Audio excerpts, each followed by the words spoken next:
$1,000 to anyone who can prove to me from the Bible alone that I am bound to keep Sunday holy. There is no such law in the Bible.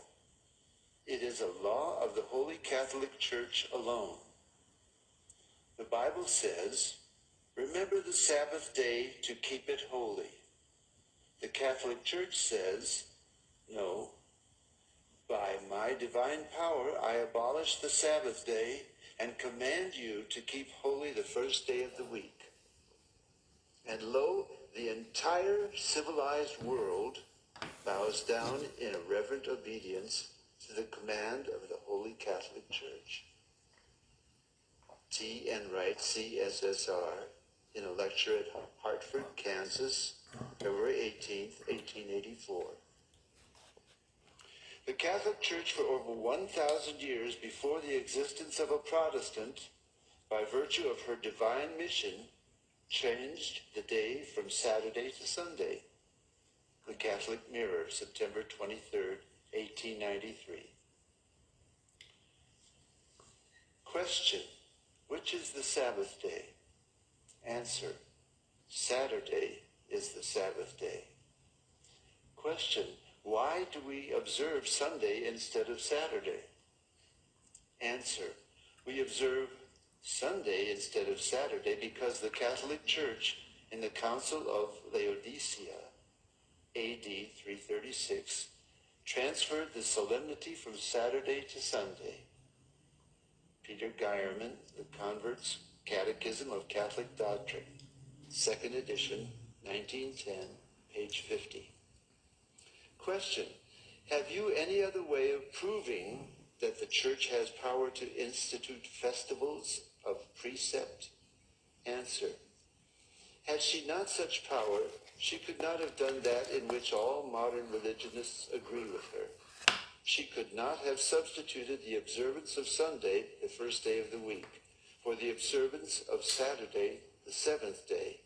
a change for which there is no scriptural authority. Stephen Keenan, A Doctrinal Catechism, page 174. There is but one church on the face of the earth which has the power or claims power to make laws binding on the conscience, binding before God, binding under penalty of hellfire. For instance, the institution of Sunday. What right has any other church to keep this day? You answer by virtue of the third commandment. The papacy changed the fourth commandment and called it the third, which says, remember that thou keep holy the Sabbath day. But Sunday is not the Sabbath. Any schoolboy knows that.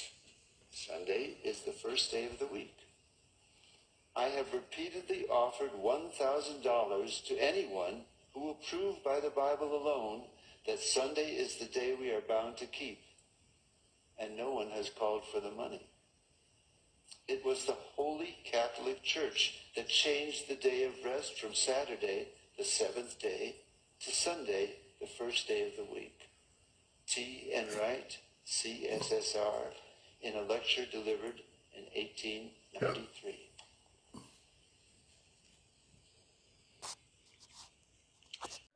The other king is Api General Nizin, Dilisana Naima, General Tolin Nija Pite, Yamawi and the Tamachansa Sunikan, Sisingo, General Pampian, Sapu Pipare, D. Sisingo, Nizin, Tishu Nikan Marine, the South and County Mingla Pimeluchano, Young Chibare, Obi Satanzi, Dignima, General, the Yamawi Yane, Tamachansa Sunikan Nepata Biroma, Sunime Ya, a bouncing Chiles Rago, General PBC. Okay, Vasharu. ကျွန်တော်ပြီးခဲ့တဲ့ဆွေးနွေးခန်းမှာဒီအယူလွဲများနဲ့ပတ်သက်ပြီးတော့မှကျွန်တော်တို့စတင်ဆွေးနွေးခဲ့ပါတယ်။နောက်အယူလွဲတွေရဲ့အဲမှာကျွန်တော်ပထမဆုံးတစ်ခုအနေနဲ့ယေဟောဝါတက်တည်ခံအကြောင်းကိုကျွန်တော်ဆွေးနွေးခဲ့ပါတယ်။အဲ့တော့ဒီတစ်ပတ်မှာလည်းဆက်လက်ပြီးတော့မှဒီအယူလွဲအဖွဲ့တွေထဲကနေပြီးတော့မှနောက်ထပ်အဖွဲ့တစ်ဖွဲ့ဖြစ်တဲ့ဒီတတမနေ့ဥပုသ်အသင်းပေါ့ SDA 7 day Adventist ဒီရဲ့အကြောင်းကိုကျွန်တော်တို့ဆက်ပြီးတော့မှဆွေးနွေးမှာဖြစ်ပါတယ်။ဆိုတော့ပထမဆုံးအနေနဲ့ဒီ7 day Adventist တွေကိုကျွန်တော်တို့ လိုတတ်မှတ်မလဲဆိုတာကနေပြီးတော့ကျွန်တော်စကျင်ပါတယ်ဒီတသမဏိဥပုပ်အသင်းကိုကျွန်တော်တို့ဧဝံဂေလိအသင်းတော်တွေကသူတို့ကိုdenomination ပေါ့နော်ကျွန်တော်တို့ဂိုင်းကနတစ်ခုနေဧဝံဂေလိဂိုင်းကနတစ်ခုအနေနဲ့ကျွန်တော်တတ်မှတ်မလားဒါမှမဟုတ်လို့ရှိရင် court လို့ခေါ်တဲ့အယူလွဲအနေနဲ့ကျွန်တော်တတ်မှတ်မလားဆိုတဲ့မိကွန်းဝိဝါဒကွဲပြားစရာမိကွန်းဖြစ်ပါတယ်ဆိုတော့အစဉ်အလာရဆိုလို့ရှိရင်တော့တမိုင်းတစ်လျှောက်လုံးမှာ SDA ကိုကျွန်တော်တို့ဒီအယူလွဲအဖွဲ့ထဲမှာပဲကျွန်တော်ထည့်ထားပါတယ်ဒါပေမဲ့နောက်ပိုင်းမှာဧဝံဂေလိအသင်းတော်တွေရဲ့သဘောထားပြော့ပြောင်းသွားတဲ့အရာပေါ်မှာမူတည်ပြီးတော့မှတချို့ကပြန်ပြီးတော့သူတို့ကိုခရိယန်ဒိုင်းကနတစ်ခုအနေနဲ့ပြန်ပြီးတော့မှသတ်မှတ်ခြင်းနဲ့အဖွဲ့တွေလည်းရှိတယ်ဒါကြောင့်ကျွန်တော်တို့ဒီဧဝံဂေလိအဖွဲ့အစည်းတွေထဲမှာပြင်လေကျွန်တော်တို့ SDA ကိုတချို့ကလုံးဝပြက်ပြက်သားသားအယူလွဲများဆိုပြီးတော့မှကျွန်တော်သတ်မှတ်တဲ့အဖွဲ့အစည်းတွေလည်းရှိတယ်လို့ကျွန်တော်တို့ internet တွေဘာတွေမှာတွားကြည့်မယ်ဆိုလို့ရှိရင်တော့ Wikipedia တို့တခြားဒီလို internet စာမျက်နှာတွေမှာတော့သူတို့ကိုဒါကတော့သတင်းစာသမားတွေ media သမားတွေရဲ့ကျင့်ဝတ်အရာဖြစ်ကောင်းဖြစ်မှာပေါ့နော်သူတို့ကိုဒီလိုပဲခရိယန်ဂိုင်းကနတစ်ခုအနေနဲ့သူတို့ကိုသတ်မှတ်ပေးတာရှိပါတယ်လို့အဲ့တော့ကျွန်တော်တို့ကိုယ်တိုင်လည်းလေ့လာကြည့်ပါတယ်သူတို့ဘာတွေယုံတယ်လဲပေါ့နော်ဘာတွေယုံတယ်လဲဆိုတာကိုကျွန်တော်တို့သူတို့ရဲ့ဒီ internet စာမျက်နှာပေါ်တွေမှာတရားဝင် SD ဒီစာမျက်နှာတွေမှာကျွန်တော်တော့ဖတ်လို့ရှိရင်တော့သူတို့ရဲ့ယုံကြည်ခံယူချက်တွေကိုကျွန်တော်တွေ့ရမှာဖြစ်တယ်ဆိုတော့အဲ့ဒါနဲ့ကျွန်တော်တို့အယူအလုပ်မခံရပါစေနဲ့လို့ကျွန်တော်တို့က SDA ဆိုပြီးတော့မှ internet မှာတော့ရိုက်လိုက်မယ်သူတို့ရဲ့ဒီ confession of faith ပေါ့သူတို့ဘာတွေယုံကြည်တယ်လဲဘာတွေခံယူတယ်လဲဆိုတဲ့ဟာတွေကိုကျွန်တော်တော့ဖတ်မယ်ဆိုလို့ရှိရင်တော့ကျွန်တော်ဧဝံဂေလိအသင်းတော်တွေနဲ့အတူတူပဲဖြစ်ပါတယ်သုံးပါးတစုကိုယုံကြည်တယ်နောက်ပြီးတော့ဂျေဇုတော်အားဖြင့်ကယ်တင်ခြင်းအားဖြင့်ပဲကယ်တင်ခြင်းဂျေဇုတော်အားဖြင့်ယုံကြည်ခြင်းအားဖြင့်ပဲကယ်တင်ခြင်းရောက်မယ်ယေရှုခရစ်တော်ရဲ့အသေးခံခြင်းကကျွန်တော်တို့ကိုကယ်တင်ခြင်းရောက်စေတယ်စသဖြင့်ဒီလိုမျိုးသူတို့သူတို့ရဲ့ယုံကြည်မှုဝန်ခံချက်တွေစာတမ်းတွေသူတို့ရှိပါတယ်ဆိုတော့အဲ့ဒါတော့ဖတ်လို့ရှိရင်တော့ကျွန်တော်တို့ဒီသူတို့ကိုအယူလွဲအနေနဲ့တတ်မှတ်ဖို့အတွက်အရင်ပဲခက်ခဲပါတယ်ဒါပေမဲ့တကယ်မြေပြင်မှာတကယ်လက်တွေ့မှာဆိုလို့ရှိရင်တော့သူတို့ရဲ့ကျင့်သုံးနေတဲ့အရာနဲ့သူတို့ရဲ့လက်တွေ့အသက်ရှင်ခြင်းကိုကျွန်တော်ကြည့်ရဆိုလို့ရှိရင်တော့ SDA ဒီအယူလွဲအဖွဲ့တစ်ဖွဲ့ဖြစ်ပါတယ်ဆိုတော့ဘယ်နေရာကနေကျွန်တော်တို့အယူလွဲလို့သတ်မှတ်လဲဆိုလို့ရှိရင်တော့ကေတင်ခြင်းနဲ့ပတ်သက်ပြီးတော့မှကျွန်တော်တို့အယူလွဲလို့သတ်မှတ်တာဖြစ်ပါတယ်။ဘာကြောင့်လဲဆိုလို့ရှိရင်ကေတင်ခြင်းမှာသူတို့ဟာအကျင့်ကိုအခြေခံတဲ့ကေတင်ခြင်းဖြစ်ပါတယ်။ဥပုံလေးကိုစောင့်ဖို့လိုတယ်။နောက်ပြီးတော့မှဒီအစားတောက်နဲ့ပတ်သက်တဲ့ပညတ်တရားတွေပေါ့နော်အသွေးမစားရတာတို့နောက်ပြီးတော့အသားတွေနဲ့ပတ်သက်ပြီးတော့မှသူတို့သတ်မှတ်ထားတယ်ဓမ္မဟောင်းပညတ်တွေကိုလိုက်လျှောက်ခြင်းရှိမှပဲကေတင်ခြင်းကိုဆက်ပြီးတော့မှထိမ့်သိမ်းထားနိုင်တယ်လို့သူတို့လက်ခံတယ်နောက်ပြီးတော့ပညတ်တရားတွေကိုကျင့်မှပဲကေတင်ခြင်းရောက်မယ်လို့လက်ခံတဲ့အဖွဲ့အစည်းတစ်ခုဖြစ်တဲ့အတွက်ကြောင့်ကျွန်တော်တို့အနေနဲ့တော့သူတို့ကိုအယူလွဲထဲမှာကျွန်တော်တို့သတ်မှတ်ပါတယ်ဘာကြောင့်လဲဆိုလို့ရှိရင်ကေတင်ခြင်းနဲ့ပတ်သက်တဲ့ဩဝါဒမှာလုံးလုံးကြီးလွဲချော်နေတဲ့အတွက်ကြောင့်ဖြစ်တယ်ဆိုတာကိုကျွန်တော်ဖော်ပြခြင်းပါတယ်ဟုတ်ပြီဒါဆိုလို့ရှိရင်သူတို့စတင်ခဲ့တဲ့ပုံစံလေးနဲ့ဘယ်သူကစတင်ခဲ့တာလဲနောက်ပြီးတော့အဲ့ပထမဆုံးစတင်ခဲ့တဲ့ဒီခေါင်းဆောင်ပေါ့နော်ဒီခေါင်းဆောင်ကဘယ်အပိုင်းနေမှာဘယ်လိုမျိုးတွေမှားခဲ့တယ်လဲဆိုတာကိုဆရာစောထွန်းလုံးကနေပြီးတော့မှကျွန်တော်တို့နားလည်ဖို့အတွက်ကျေးဇူးပြုပြီးတော့မှဖော်ပြပေးပါလို့ဖိတ်ခေါ်ချင်ပါတယ်လို့ဟုတ်ကဲ့ပါဆရာ SDA အဖွဲ့အစည်းနဲ့ပတ်သက်ပြီးတော့မှဒီတရမဏိဥပုပ်အသင်းနဲ့ပတ်သက်ပြီးတော့မှကျွန်တော်တို့ဆွေးနွေးလေ့လာတဲ့အခါတိုင်းမှာကျွန်တော်တို့သိရမယ့်ပုဂ္ဂိုလ်2ယောက်ရှိပါတယ်အဲ့ပုဂ္ဂိုလ်2ယောက်ကတော့ဒီအဖွဲ့အစည်းကိုအစပြုခဲ့တဲ့သူတွေဖြစ်ပါတယ်ပထမတစ်ယောက်ကတော့ဝီလျံမီလာဖြစ်ပါတယ်1982 1849မှာသူကတက်ရှိထင်ရှားကဘာမြေကြီးပေါ်မှာရှိခဲ့တဲ့သူတစ်ယောက်ဖြစ်တယ်သူဟာစိုက်ပျိုးမွေးမြူရေးသမားတရားဟောဆရာတစ်ယောက်ဖြစ်ပါတယ်တစ်ဖက်မှာစိုက်ပျိုးမွေးမြူရေးလုပ်ငန်းလုပ်ရင်းနဲ့သူကတရားဟောတာဖြစ်တယ်နောက်ဒုတိယတစ်ယောက်ကတော့ LNG White တချို့ကလည်းမမ White လို့လည်းခေါ်တယ်နော် EG White ပေါ့သူကတော့1829ကနေ1915အတွင်းမှာရှိခဲ့တဲ့ပုဂ္ဂိုလ်တဦးဖြစ်ပါတယ်သူကတော့ SDA အဖွဲ့အစည်းကသူတို့ SDA ရဲ့ prophet မတစ်ယောက်အနေနဲ့အတိမတ်ပြုထားတာဖြစ်ပါတယ်ဆိုတော့ဒီအဖွဲ့အစည်းခေါင်းဆောင်တွေထဲမှာအထူးသဖြင့်မီလန်အနေနဲ့ဗာပြောခဲ့ဘူးလဲဆိုရင်ယေရှုခရစ်တော်ဟာ1843မတ်လ21နဲ့1844မတ်လ21အတွင်းထဲမှာဒီတစ်နှစ်တာအတွင်းထဲမှာဒုတိယကြိမ်ကြွလာပြီးတော့မှကဘာမြေကြီးအဆုံးသတ်မယ်ဆိုပြီးသူကဟောပြောဝေငှခဲ့တာဖြစ်ပါတယ်သူပြောတဲ့အတိုင်းမဖြစ်လာတဲ့အခါမှာခရစ်တော်ရဲ့ ဒုတိယကြိမ်ကြွလာပြီးကဘာအဆုံးသတ်မဲ့ရက်ကို1844အောက်တိုဘာ22ဆိုပြီးသူကထပ်ရွှေ့ခဲ့တာဖြစ်ပါတယ်ဒါကတော့SDA အဖွဲ့အစည်းရဲ့ founder တယောက်ဖြစ်တဲ့ဝီလန်မီလာရဲ့ကနဦးလွဲချော်မှုလို့ပြောရမှာဖြစ်ပါတယ်ဒီအောက်တိုဘာ221844မှာမဖြစ်လာတဲ့နောက်ပိုင်းမှာလေသူ့ရဲ့အဖွဲ့အစည်းမှာသူ့နောက်ကနေဆက်ပြီးတော့ဥဆောင်ခဲ့တဲ့ EG White ကလည်းဘာဆက်ပြောလဲဆိုရင်သူတို့ဒီမှာတော့သူတို့အသင်းတော်မှာတုံးနဲ့အရာကတော့ investigative judgment လို့ခေါ်ပါတယ်နော်စုံစမ်းစစ်ဆေးစီရင်ခြင်းပေါ့သူတို့ကဘယ်လိုယူဆလဲဆိုရင်ခရစ်တော်ဒီကားတိုင်းမှာအသေးခံအသွေးသွင်းပြီးတဲ့အချိန်မှာကျွန်တော်တို့အပြစ်သားတွေဖြောက်မှတ်ခြင်းခံစားဖို့ရန်အတွက်ကနဦးလှုပ်ဆောင်မှုကိုတော့ပြုပြီးသွားပြီအဲ့ကနဦးလှုပ်ဆောင်မှုကကျွန်တော်တို့အပြစ်သားတွေအတွက်လုံလောက်မှုမရှိသေးဘူးအစပြုရုံပဲရှိသေးတယ်အဲ့အတွက်ကြောင့်ဒီခရစ်တော်ပြုတဲ့ဖြောက်မှတ်ခြင်းအမှုစုံလင်ဖို့ရန်အတွက်သူကသူ့ရဲ့ founder ဖြစ်တဲ့မီလန်ရဲ့သုံးဆွဲတဲ့ခုနှစ်တက္ကရာကိုပဲယူပြီးတော့1844မှာအရှင်ယေရှုသည်အတန့်ရှင်းဆုံးဌာနထဲကိုဝင်ရောက်ပြီးတော့မှကနဦးလှုပ်ဆောင်ထားတဲ့ဖြောက်မှတ်ခြင်းအမှုကိုစုံလင်စေဖို့ရန်လှုပ်ဆောင်တယ်ဆိုပြီးတော့မှသူကယူဆတာဖြစ်ပါတယ်ဆိုလို့ချင်းတော့80-30ခရစ်တော်ကားတိုင်းမှာအသေးခံအသွေးသွင်းလုံးကဖြောက်မှတ်ခြင်းအမှုကိုအစပြုလှုပ်ဆောင်ပြီးမစုံလင်သေးဘူးစုံလင်မှုကိုတော့1844မှာအရှင်ယေရှုကလှုပ်ဆောင်တယ်စုံလင်ပြီးသွားပြီဒါပေမဲ့အဲ့ဒီစုံလင်မှုအပြင်ရရှိခံစားရတဲ့အကျိုးကျေးဇူးပေါ့ဖြောက်မှတ်တော်သူဖြစ်ခြင်းကယ်တင်ခံရခြင်းဆိုတဲ့အားကိုခရစ်တော်ရဲ့ဒုတိယကြိမ်ကြွလာခြင်းနေ့ရက်မရောက်မချင်းခရိယန်တယောက်အနေနဲ့ယုံကြည်သူတယောက်အနေနဲ့မိမိရဲ့အသက်တာသူတို့ SDA အနေနဲ့ဆိုရင်တော့Sabbath Reformation တို့နော်နောက်ပြီးတော့ကျွန်တော်ပြောတဲ့ဒီစုံစမ်းစစ်ဆေးခြင်းအမှုထဲမှာမိမိကိုမိမိထိမ့်သိမ်းဆောက်ရှောက်ခြင်းအဖြစ်ဆက်လက်ပြီးတော့မှကိုထိမ့်သိမ်းရမယ်ဆိုတော့မှသူတို့ကတုံ့တင်တာဖြစ်ပါတယ်ဒါကြောင့်တမန်ကျမ်းစာမှာကျွန်တော်ကြည့်တဲ့အခါမှာဟေဘရဲဩဝါဒစာခန်းကြီး9အပိုင်းငယ်7ဟေဘရဲဩဝါဒစာခန်းကြီး9အပိုင်းငယ်25အရာခရစ်တော်အသန့်ရှင်းဆုံးဌာနထဲကိုဝင်တာကိုတမန်ကျမ်းစာကအတိတ်ကာလပြပုတ်နဲ့ဖော်ပြထားတာဖြစ်ပါတယ်ခရစ်တော်က1844မှာဝင်တာမဟုတ်ဘဲနဲ့1844မတိုင်ခင်ကတည်းကအရှင်ယေရှုဟာကောင်းကင်ကိုယ်ထဲကိုဝင်ထားပြီးသားဖြစ်တယ်ကျွန်တော်ယောဟန်20အပိုင်းငယ်7မှာမာရိကအရှင်ယေရှုကိုဒီသင်္ချိုင်းမှာတွေ့တဲ့အခါမှာအရှင်ယေရှုပြောလေငါခမဲတော်စီကိုမသွားရသေးဘူးပြောတာငါ့ကိုမထိနဲ့မကိုင်နဲ့မဖက်နဲ့ယောဟန်10:29မှာတော့သောမတ်ကိုတော့ငါ့ကိုထိပါစမ်းသပ်ပါဆိုပြီးတော့မှအရှင်ယေရှုကခွင့်ပြုတယ်ဒါကြောင့်လေးလာတလောက်တော့ဒီအပိုင်ငယ်ယောဟန်20:19နဲ့ယောဟန်20:29ကြားမှာအရှင်ယေရှုကခမဲတော်ထံတော်ဘာမှာတက်သွားပြီးတော့မှသူ့ရဲ့အသွေးသွင်းခြင်းအမှုကိုသူကကောင်းကင်ကိုယ်ထဲမှာဝင်ပြီးတော့မှလုံလောက်တဲ့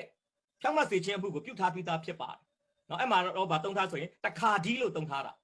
1844လို့မသုံးဘူးနော်ခရစ်တော်သည်အသရှင်တို့ဌာနထဲကိုတက်တဲ့အချိန်မှာကတည်းကအပြစ်လွတ်ခြင်းအပြစ်ဖြေလွတ်ခြင်းကိစ္စတွေကိုတရားမှတရားအပြီးအပြတ်တစ်ချိန်တည်းနဲ့အကုန်လုံးလှုပ်ဆောင်ပြီးသားဖြစ်တယ်။ဒီ EG White ပြောသလိုအဆင့်ဆင့်မဟုတ်ဘူးနော်80-30မှာတစ်ဆင့်1844မှာတစ်ဆင့်1844မှာရတဲ့ကတင်ချင်းအမှုကိုယုံကြည်သူတယောက်ကဥပုသ်ဆောက်ခြင်းအားဖြစ်တော်၎င်းနောက်စုံစမ်းစစ်ဆေးခြင်းအမှုကိုဘုရားသခင်ပြုနေတယ်ဆိုတာကိုသိပြီးတော့မှနေ့စဉ်ထိမ့်သိမ်းဆောက်ရှောက်ခြင်းအားဖြစ်တော်၎င်းထိမ့်သိမ်းစရာမလိုဘူးเนาะကျွန်တော်တို့က one safe always safe တခါကတင်ခံရတာနဲ့သာရကတင်ခံရတာဖြစ်တယ်အဲ့ဒါကိုမသိတဲ့အတွက်ကြောင့်သူတို့အသင်းတော်ရဲ့သွန်သင်ချက်ဖြစ်တဲ့เนาะဒီဥပုသ်ဆောက်တဲ့ကိစ္စတွေနောက်ပြီးတော့မှခုနကတော့ဘုရားပေးတဲ့ကတင်ချင်းကိုမိမိဘက်ကဆက်လက်ပြီးတော့မှမဆုံးရှုံးရလေအောင်ထိမ့်သိမ်းဆောက်ရှောက်အောင်မယ်ဆိုတဲ့သွန်သင်ချက်အမှားတွေနဲ့သူတို့ကဆက်လက်လှုပ်ဆောင်တာဖြစ်ပါတယ်ဒီ EG White ပြောတဲ့1844မှာအရှင်ယေရှုဟာကောင်းကင်ကိုအသက်ရှင်လုံးဌာနထဲကိုဝင်သွားတယ်ဆိုတဲ့ခုနှစ်တက္ကရာသုံးဆွဲမှုသည်သူ့အရှိကသူ့ရဲ့ခေါင်းဆောင်သူ့ဆရာဖြစ်တဲ့မီလန်နဲ့အရင်မှာရှိခဲ့တဲ့မီလန်ရဲ့နောက်လိုက်တဲ့သွန်သင်မှုကိုသူကပြန်ပြီး refer လုပ်တဲ့အနေအထားမျိုးကိုကျွန်တော်တို့တွေ့ရမှာဖြစ်ပါတယ်ဒါကြောင့်ကျွန်တော်ဒီကနဦးပိုင်းကိုဒီကုန်းချုပ်မယ်ဆိုရင်အဓိကအားဖြစ်တော့သူတို့သွန်သင်ချက်အရကျွန်တော်သိရတဲ့အရာကအရှင်ရှုရဲ့ဒုတိယကြိမ်ကြွလာခြင်းကိုခုနှစ်တက္ကရာနဲ့သူတို့ကတွက်ချက်တယ် အဲ့ဒီအပြင်မိမိရရှိထားသောကယ်တင်ခြင်းကိုလည်းဘုရားသခင်ဘက်ကလှုပ်ဆောင်ချက်တစ်ခုတည်းနဲ့မပြီးပြတ်တဲ့အတွက်မစုံလင်နိုင်တဲ့အတွက်ကြောင့်မိမိဘက်ကလည်းရရှိထားသောကယ်တင်ခြင်းကိုဆက်လက်ပြီးတော့မှထိမ့်သိမ်းဆောက်ရှောက်မဲ့ပုံစံမျိုးနဲ့တုံ့တင်တဲ့အတွက်ကြောင့်သူတို့ဟာစောစောဆရာတန်းစင်ပြောသွားသလိုယုံကြည်မှုပိုင်းဆိုင်ရာမှာအယူပိုင်းဆိုင်ရာမှာလွဲမားတဲ့သူတွေဆိုတာကျွန်တော်ဖော်ပြပေးခြင်းပါတယ်။ဟုတ်ပြီဒါဆိုရင်ကျွန်တော်ကနဦးခေါင်းဆောင်2ယောက်ရဲ့ချွတ်ချော်မှုတွေကိုကျွန်တော်အ ਨੇ ချင်းဖော်ပြပြီးတဲ့နောက်ပိုင်းမှာသူတို့2ယောက်တီထောင်ခြင်းအဖြစ်ဖြစ်လာတဲ့ SDA အဖွဲ့အစည်းတစ်ခုလုံးရဲ့ယနေ့မျက်မှောက်ကာလအထိလွဲနေတဲ့တိတာထင်ရှားတဲ့လွဲမှားမှုတွေကိုဒီအစီအစဉ်ကိုကြည့်ရှုနေတဲ့ပရိသတ်တွေပို့ပြီးတော့မှကွက်ကွက်ကွင်းကွင်းသိရှိနားလည်လာနိုင်ဖို့အတွက်ဆရာရှေ့ကြီးအနေနဲ့စုံစုံလင်လင်လေးဖြစ်စွပြီးတော့မှပြောကြားပေးဖို့ကျွန်တော်ဆရာကိုအရှင်ရှုနာမ၌ဖိတ်ခေါ်ပေးခြင်းပါတယ်ဟုတ်ကဲ့ပါဆရာဒီ SDA ဆိုရဲဟာစနေအတင်းစနေအဖွဲ့အစည်းပေါ့နော်ဆိုတော့သူတို့ကတော့ church ဆိုရဲဟာစကလုံးကိုတော့သူတို့မသုံးကြဘူးဆိုသူတို့ဒုတိယအကြိမ်ကြွလာခြင်းကိုမျှော်လင့်တော့စနေပေါ့သူတို့ရဲ့အဖွဲ့အစည်းဖြစ်တယ်ဆိုတော့အဲ့မှာအမားကိုပြောတဲ့အခါမှာဘာလုပ်တယ်လဲဆိုလူတိုင်းကတော့လူချင်းနဲ့ရတော့မဟုတ်ဘူးဆိုတော့ကျွန်တော်ရဲ့ပတ်ဝန်းကျင်ကျွန်တော်ရဲ့အတိုင်းဝဲမှာလည်းဒီအဖွဲ့အစည်းထဲမှာရှိနေတဲ့သူကအများကြီးပဲဆိုတော့ဒီတမန်ကျမ်းစာမှာမားတဲ့အရာခံယူချက်တွေဟာဘလို့မားတယ်လဲဆိုတဲ့တမန်ကျမ်းစာတော့ဒီလိုရှိတယ်ဆိုတဲ့ဟာနောက်ပိုင်းမှာဆရာကြီးကလည်းပြောသွားလိမ့်မယ်ဆိုတော့သူတို့မားတဲ့အရာလေးတွေကိုကျွန်တော်ကဒီလိုမားလာကြတယ်ဆိုတဲ့ဟာနည်းနည်းလေးအများကြီးထည့်ရတယ်ကျွန်တော်အနေငယ်လေးအချိန်ကြီးလဲအကန့်အသတ်ရှိတဲ့အတွက်ကြောင့်ကျွန်တော်အနေငယ်ပေါ်ပြချင်တဲ့အရာဖြစ်တယ်ဆက်ဆိုရင်ဒီ SDA ဆိုတဲ့ဟာစနေနေ့မှာပိုးပွင့်နေတဲ့အဖွဲ့အစည်းဟာစနေဥပုအသင်းမို့သူတို့အခုချိန်မှာတော့ဥပုအသင်းတော်လို့သူတို့ခေါ်လာကြတဲ့အရာပမာလူနဲ့ကြတော့အင်္ဂလိပ်လိုမှာကြတော့အသင်းတော်ဆိုတဲ့အရာလေးတော့မရှိပါဘူးဆိုတော့သူတို့ကဘယ်ဟာကိုအသားပေးကြတယ်လဲဆိုဆရာတီတူထွန်းထွန်းကပေါ်ပြတယ်လို့တက္ကလာ၏နမိတ်လက္ခဏာကိုအကြောင်းကိုအသားပေးမှာဟောကင်းပြောတဲ့သူကြီးအသားပေးမှာတုံတင်တဲ့သူကြီးဖြစ်ကြတယ်ဘလို့တုံတင်ကြတယ်လဲဆိုရင်အဲ့လိုမျိုးအသားပေးမှာလှုပ်ဆောင်လာတဲ့ဖောင်နာနေရောက်ကစလာတဲ့အတွက်ကြောင့်ဒီနေ့ဒီချိန်ကြည့်ကြအောင်ဘာလို့တယ်လဲဆိုရင်ခရစ်တော်ကြွလာဖို့အတွက်နမိတ်လက္ခဏာနဲ့ပတ်သက်မှာဒီနေ့ကဘာပေါ်မှာမြင်ကလေးကဘယ်တိုင်းဒီဘယ်ခုနှစ်မှာမြင်ကလေးဘယ်လိုထုတ်ခဲ့တယ်ဘယ်လိုစစ်ဖြစ်ခဲ့တယ်တရားတက္ကလာအဆုံးရောက်နေပြီဆိုတဲ့အားနဲ့ဒီမာသဲအခန်းကြီး20နဲ့25ကျဖြစ်ပြနေတဲ့အရာရာခရစ်တော်ကြွလာဖို့အတွက်နည်းတယ်ဆိုတဲ့အရာနဲ့ဒီနမိတ်လက္ခဏာရာယနေ့ပြည့်စုံလာပြီဆိုတဲ့အရာနဲ့သူတို့တုံတင်နေတဲ့အရာဖြစ်ပါတယ်ဒါကြောင့်မာသဲအခန်းကြီး24 25ဒီအရင်တော့လည်းကျွန်တော်ပြောသလိုဒီအရာရာပေးတဲ့ချီဆောင်ခြင်းဒီနေ့ရှိနေတဲ့မျက်မှောက်ရေးရာမှာရှိနေတဲ့ယုံကြည်သူများအတွက်ချီဆောင်ခြင်းအတွက်ပြောရတာမဟုတ်ဘဲနဲ့မှာဒုတိယအကြိမ်ချီဆောင်ခြင်းပြီးမှပေးရန်ကြီးကာလခုနှစ်ပြီးမှဒုတိယအကြိမ်ကြွလာရမယ့်အချိန်မှာဖြစ်ပြရမယ့်နမိတ်လက္ခဏာပြောတဲ့အရာကိုသူတို့ကယနေ့ခေတ်ရဲ့နောက်ဆုံးသောကာလလို့သူတို့ကအဲ့လိုမျိုးနဲ့သူတို့တုံတင်တဲ့အမားလေးကိုကျွန်တော်တွေ့တဲ့အရာဖြစ်တယ်နောက်တစ်ခုကဒီ Mrs. White ဆိုတဲ့သူကရေးထားတဲ့စာအုပ်ကြီးဟာ prophet ပြုခြင်းနဲ့ဆိုင်တဲ့အရာကိုသူရေးထားတဲ့အရာတွေဟာသူတို့ဘယ်လိုမျိုးနဲ့ခံယူကြတယ်လဲဆိုရင်ဘုရားသခင်ဤတိုင်ပင်ခြင်းမှလာတဲ့အရာဖြစ်တဲ့အတွက်ကြောင့်တမန်ကျမ်းစာဘုရားသခင်မုတ်သွင်းထားတဲ့ကျမ်းဖြစ်တယ်လို့သူ့ရဲ့လုပ်တဲ့အရာလေမုတ်သွင်းထားတဲ့အရာနဲ့တူတယ်ဆိုလိုချင်တဲ့ဟာသူရေးထားတဲ့အရာသူသွင်းတဲ့အရာတမန်ကျမ်းစာနဲ့အတူအခွင့်အာဏာရှိတယ်ဆိုရဟာသူတို့ကယနေ့ကြည့်ကြအောင်သူတို့ရဲ့အနေဖွင့်ဆိုတဲ့ဟာသူဟောပြောခဲ့တဲ့အရာတွေဟာယနေ့အသင်းတော်ကခေါင်းဆောင်တွေအများစုဟာတမန်ကျမ်းစာထက်တောင်မှတမိုးထားမှာသူတို့လက်ခံတဲ့အရာကိုကျွန်တော်အမားကိုကျွန်တော်တွေ့ရတဲ့အရာနောက်တစ်ခုကတော်ဟာဆက်တီတူထွန်းထွန်းနဲ့ပို့ပြထားသလိုကေတင်ချင်းနဲ့ဆိုင်တဲ့အရာအတွက်ဂျေစုတော်နဲ့ကေတင်ချင်းကိုရောက်ရှိတယ်ဂျေစုတော်အားဖြင့်ကေတင်ချင်း grace alone ဆိုရတာတော့သူတို့ရဲ့ statement မှာတော့ရေးပေမဲ့သူတို့စစ်ပါပြောတယ်လေဆိုရင်ဒီနေ့မှာဘုရားသခင်ရဲ့အမိန့်တော်ကိုကျွန်တော်တို့ သစ္စာရှိစွာခံယူခြင်းဖြင့်ထိုကယ်တင်ခြင်းအကြောင်းကိုကျွန်တော်ရဲ့လုံခြုံမှုအတွက်ကျွန်တော်ရဲ့ကယ်တင်ခြင်းလုံခြုံစိတ်ချမှုကိုဆောင်ထိန်ဖို့အတွက်ဖြစ်တယ်။ဒါဆိုရင်ကယ်တင်ခြင်းကယေရှုတော်အပြည့်ရောက်တဲ့ဓမ္မနဲ့သို့တော့ကျွန်တော်ဖယားသခင်ရဲ့စကားတော်မှာသစ္စာမရှိဘူးမင်္ဂန်စာပြအသက်မရှိဘူးဆိုတော့ကယ်တင်ခြင်းကရှုံသွားမှာအဲ့ပိုင်းဆိုင်မှာရောက်သွားတယ်။ဒါကြောင့်ကျွန်တော်ရဲ့ကယ်တင်ခြင်းရရှိပြီးသားအရာကိုကယ်တင်ခြင်းသာရအတ္တရရှိထားတဲ့အရာသစ္စာရှိဖယားသခင်ရဲ့နှုတ်ကပတ်တော်ဆောင်ထိန်ဖို့အတွက်အဲ့လိုမျိုးကျွန်တော်ရဲ့ကယ်တင်ခြင်းကိုစောင့်ရှောက်ဖို့အတွက်လိုတယ်ဆိုရဲတို့ရဲ့ဒုတိယအမှားတစ်ခုပြန်မှာပေါ်ပြချင်တယ်။နောက်တစ်ခုကယေရှုတော်အပြည့်ခရစ်တော်ရဲ့အသွေးတော်အပြည့်ကြောင့်မှခြင်းကျွန်တော်ရွာလူတွေကလည်းဆရာတယောက်ကပြောတယ်ငါတို့တရင်ကောင်းမှာတုံသင်ခဲ့တဲ့အရာနဲ့သူတို့တုံသင်တဲ့အရာအတူတူပဲဆရာလို့ပြောမတူဘူးလို့အကြောင်းရင်းအများကြီးရှိတယ်လို့နင်အခုဝင်ခါစနဲ့ဖြစ်နေလို့သူ့ကျွန်တော်ပြောတယ်ကျွန်တော်ရဲ့ line ကလည်းအခု line လည်းသူအများရန်ကြည့်နေပါတယ်သူကြည့်နေတဲ့အချိန်မှာလည်းသူကြားလိုက်မယ်ဆိုတော့သူကကင်တင်ချင်းအတူတူပဲလို့ပြောဒါမဲ့အပေါ်ရနဲ့ကြည့်ရင်တော့အတူတူပုံစံဖြစ်တယ်ဂျေစုတော်အပြည့်ဖြောင့်မခြင်းကိုဖြောင့်မခြင်းတို့ရောက်တယ်ဆိုတဲ့ဟာဖြစ်ပေမဲ့ကျွန်တော်ရဲ့အတိတ်ကာလမှာယေရှုခရစ်တော်ဟာဘုံမသိခင်မှာကျွန်တော်ပြင်မာခဲ့တဲ့အဖြစ်ကဂျေစုတော်ကိုကျွန်တော်လက်ခံလာတဲ့အတွက်ကြောင့်ခရစ်တော်အပြည့်ဖြောင့်မတယ်သို့တော့ကျွန်တော်ဟာဒီဖြောင့်မခြင်းပေါ်မှာကျွန်တော်ဟာအသက်ရှင်ဖို့အတွက်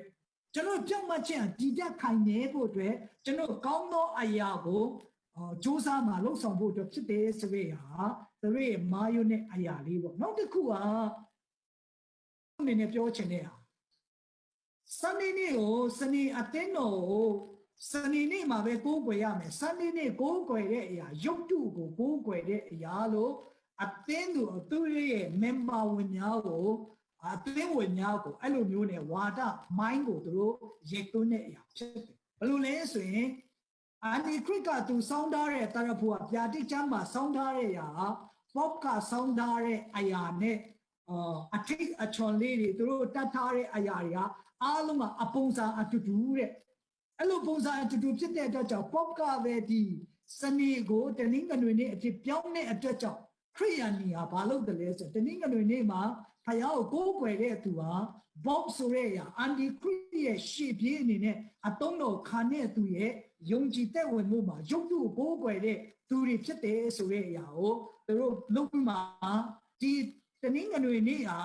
ညီကိုကိုးကွယ်တဲ့နေ့ရုပ်တုကိုးကွယ်တဲ့နေ့ပဲဆိုတဲ့အရာကိုသူတို့ကတရှင်သောနေ့ဟာစနေနေ့ပဲဆိုတဲ့အရာဟာသူတို့အခိုင်အမာနဲ့သူတို့ယုံကြည်တဲ့ဝင်တဲ့အရာဒီအရာသူတို့ရဲ့အမှားဖြစ်တယ်လို့ဒါကြောင့်ကျွန်တော်နေ့ကိုကိုးကွယ်တဲ့အရာမဟုတ်ဘဲနဲ့ဖန်ဆင်းတဲ့ဖယားသခင်ရဲ့ကောင်းမြတ်ခြင်းကိုပဲကျွန်တော်ကိုးကွယ်တဲ့အရာဆိုတဲ့ဟာသူတို့မေ့ရောမှာသူတို့နေ့ကိုအတိအကအနေနဲ့ဘာလုပ်တယ်လဲဆိုရင်သူတို့ရဲ့ကိုးကွယ်တဲ့အရာသူတို့ရဲ့သွားတဲ့အရာရဲ့မှားယွင်းတဲ့အရာလေးပေါ့ကျွန်တော်အဆုံးသတ်ရင်းနဲ့ကျွန်တော်ဖော်ပြခြင်းတယ်တဆိုရင်ဒီအရာကြီးက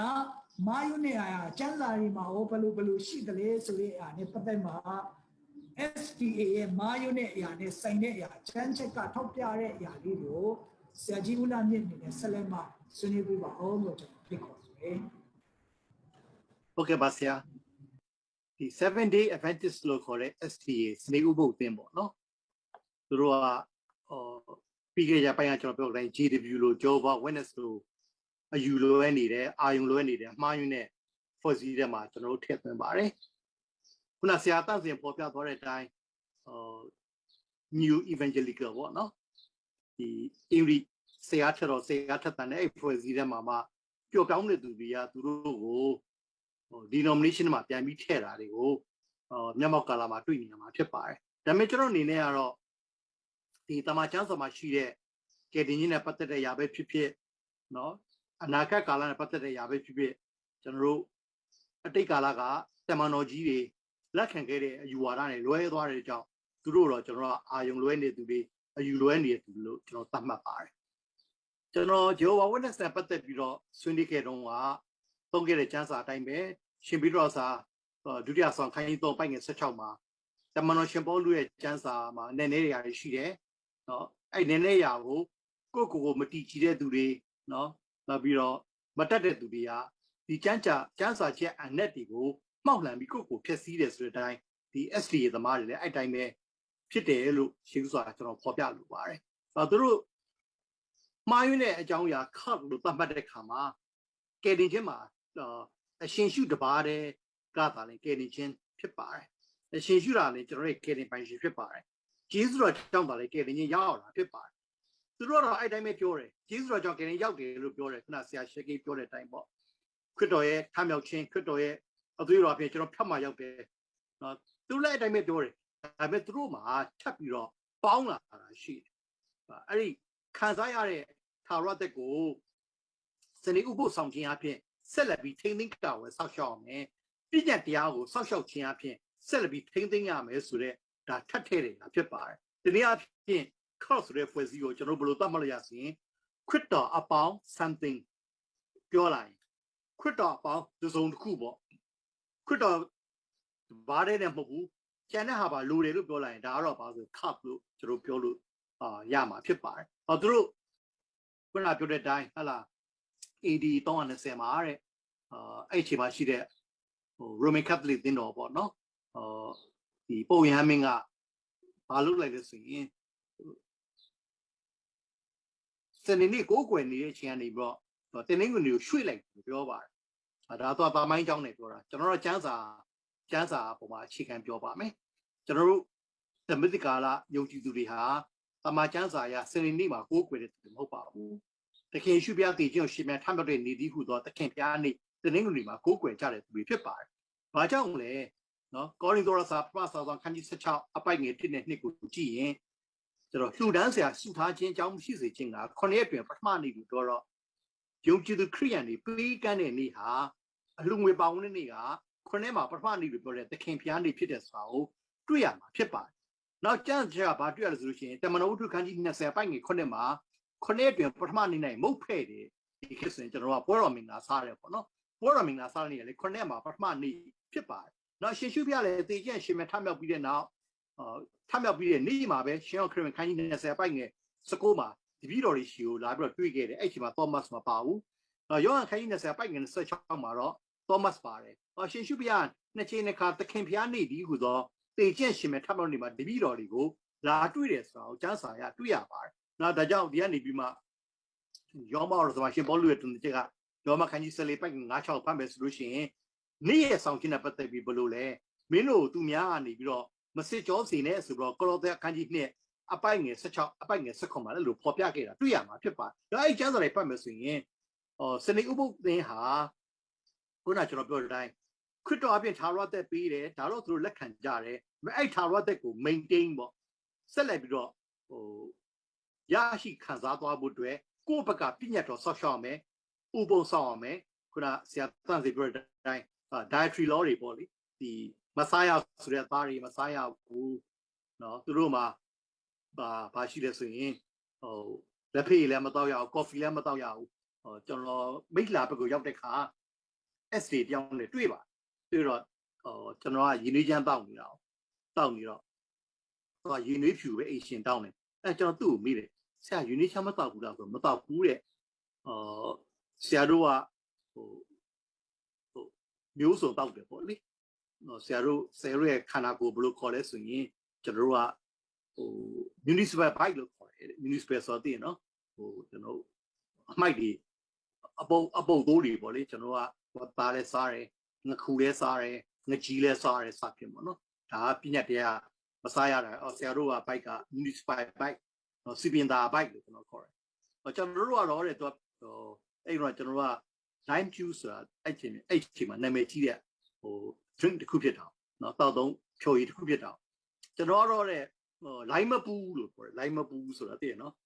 ရေနွေးဆိုရေနွေးအဖြူပဲဘာလိုင်းမှမပူးပေါ့ဆရာတော့ coffee လဲတောက်တယ်ဒါလူကိုရေမူးစေတဲ့ຢာဘာညာပေါ့အဲ့လိုပြောရင်းနဲ့ကျွန်တော် bike ကိုသူကလက်ညှိုးထိုးပြီးတော့စီပင်သာ bike လို့ကျွန်တော်တော်လေးစားနောက်ပိုင်းတွေ့ရင်လဲအတိုင်းမစားတယ်ဘယ်လိုလဲစီပင်သာ bike စားနေတော့မဲလားအဲ့လိုပြောတယ်ဆိုလိုတာကသူတို့မှာ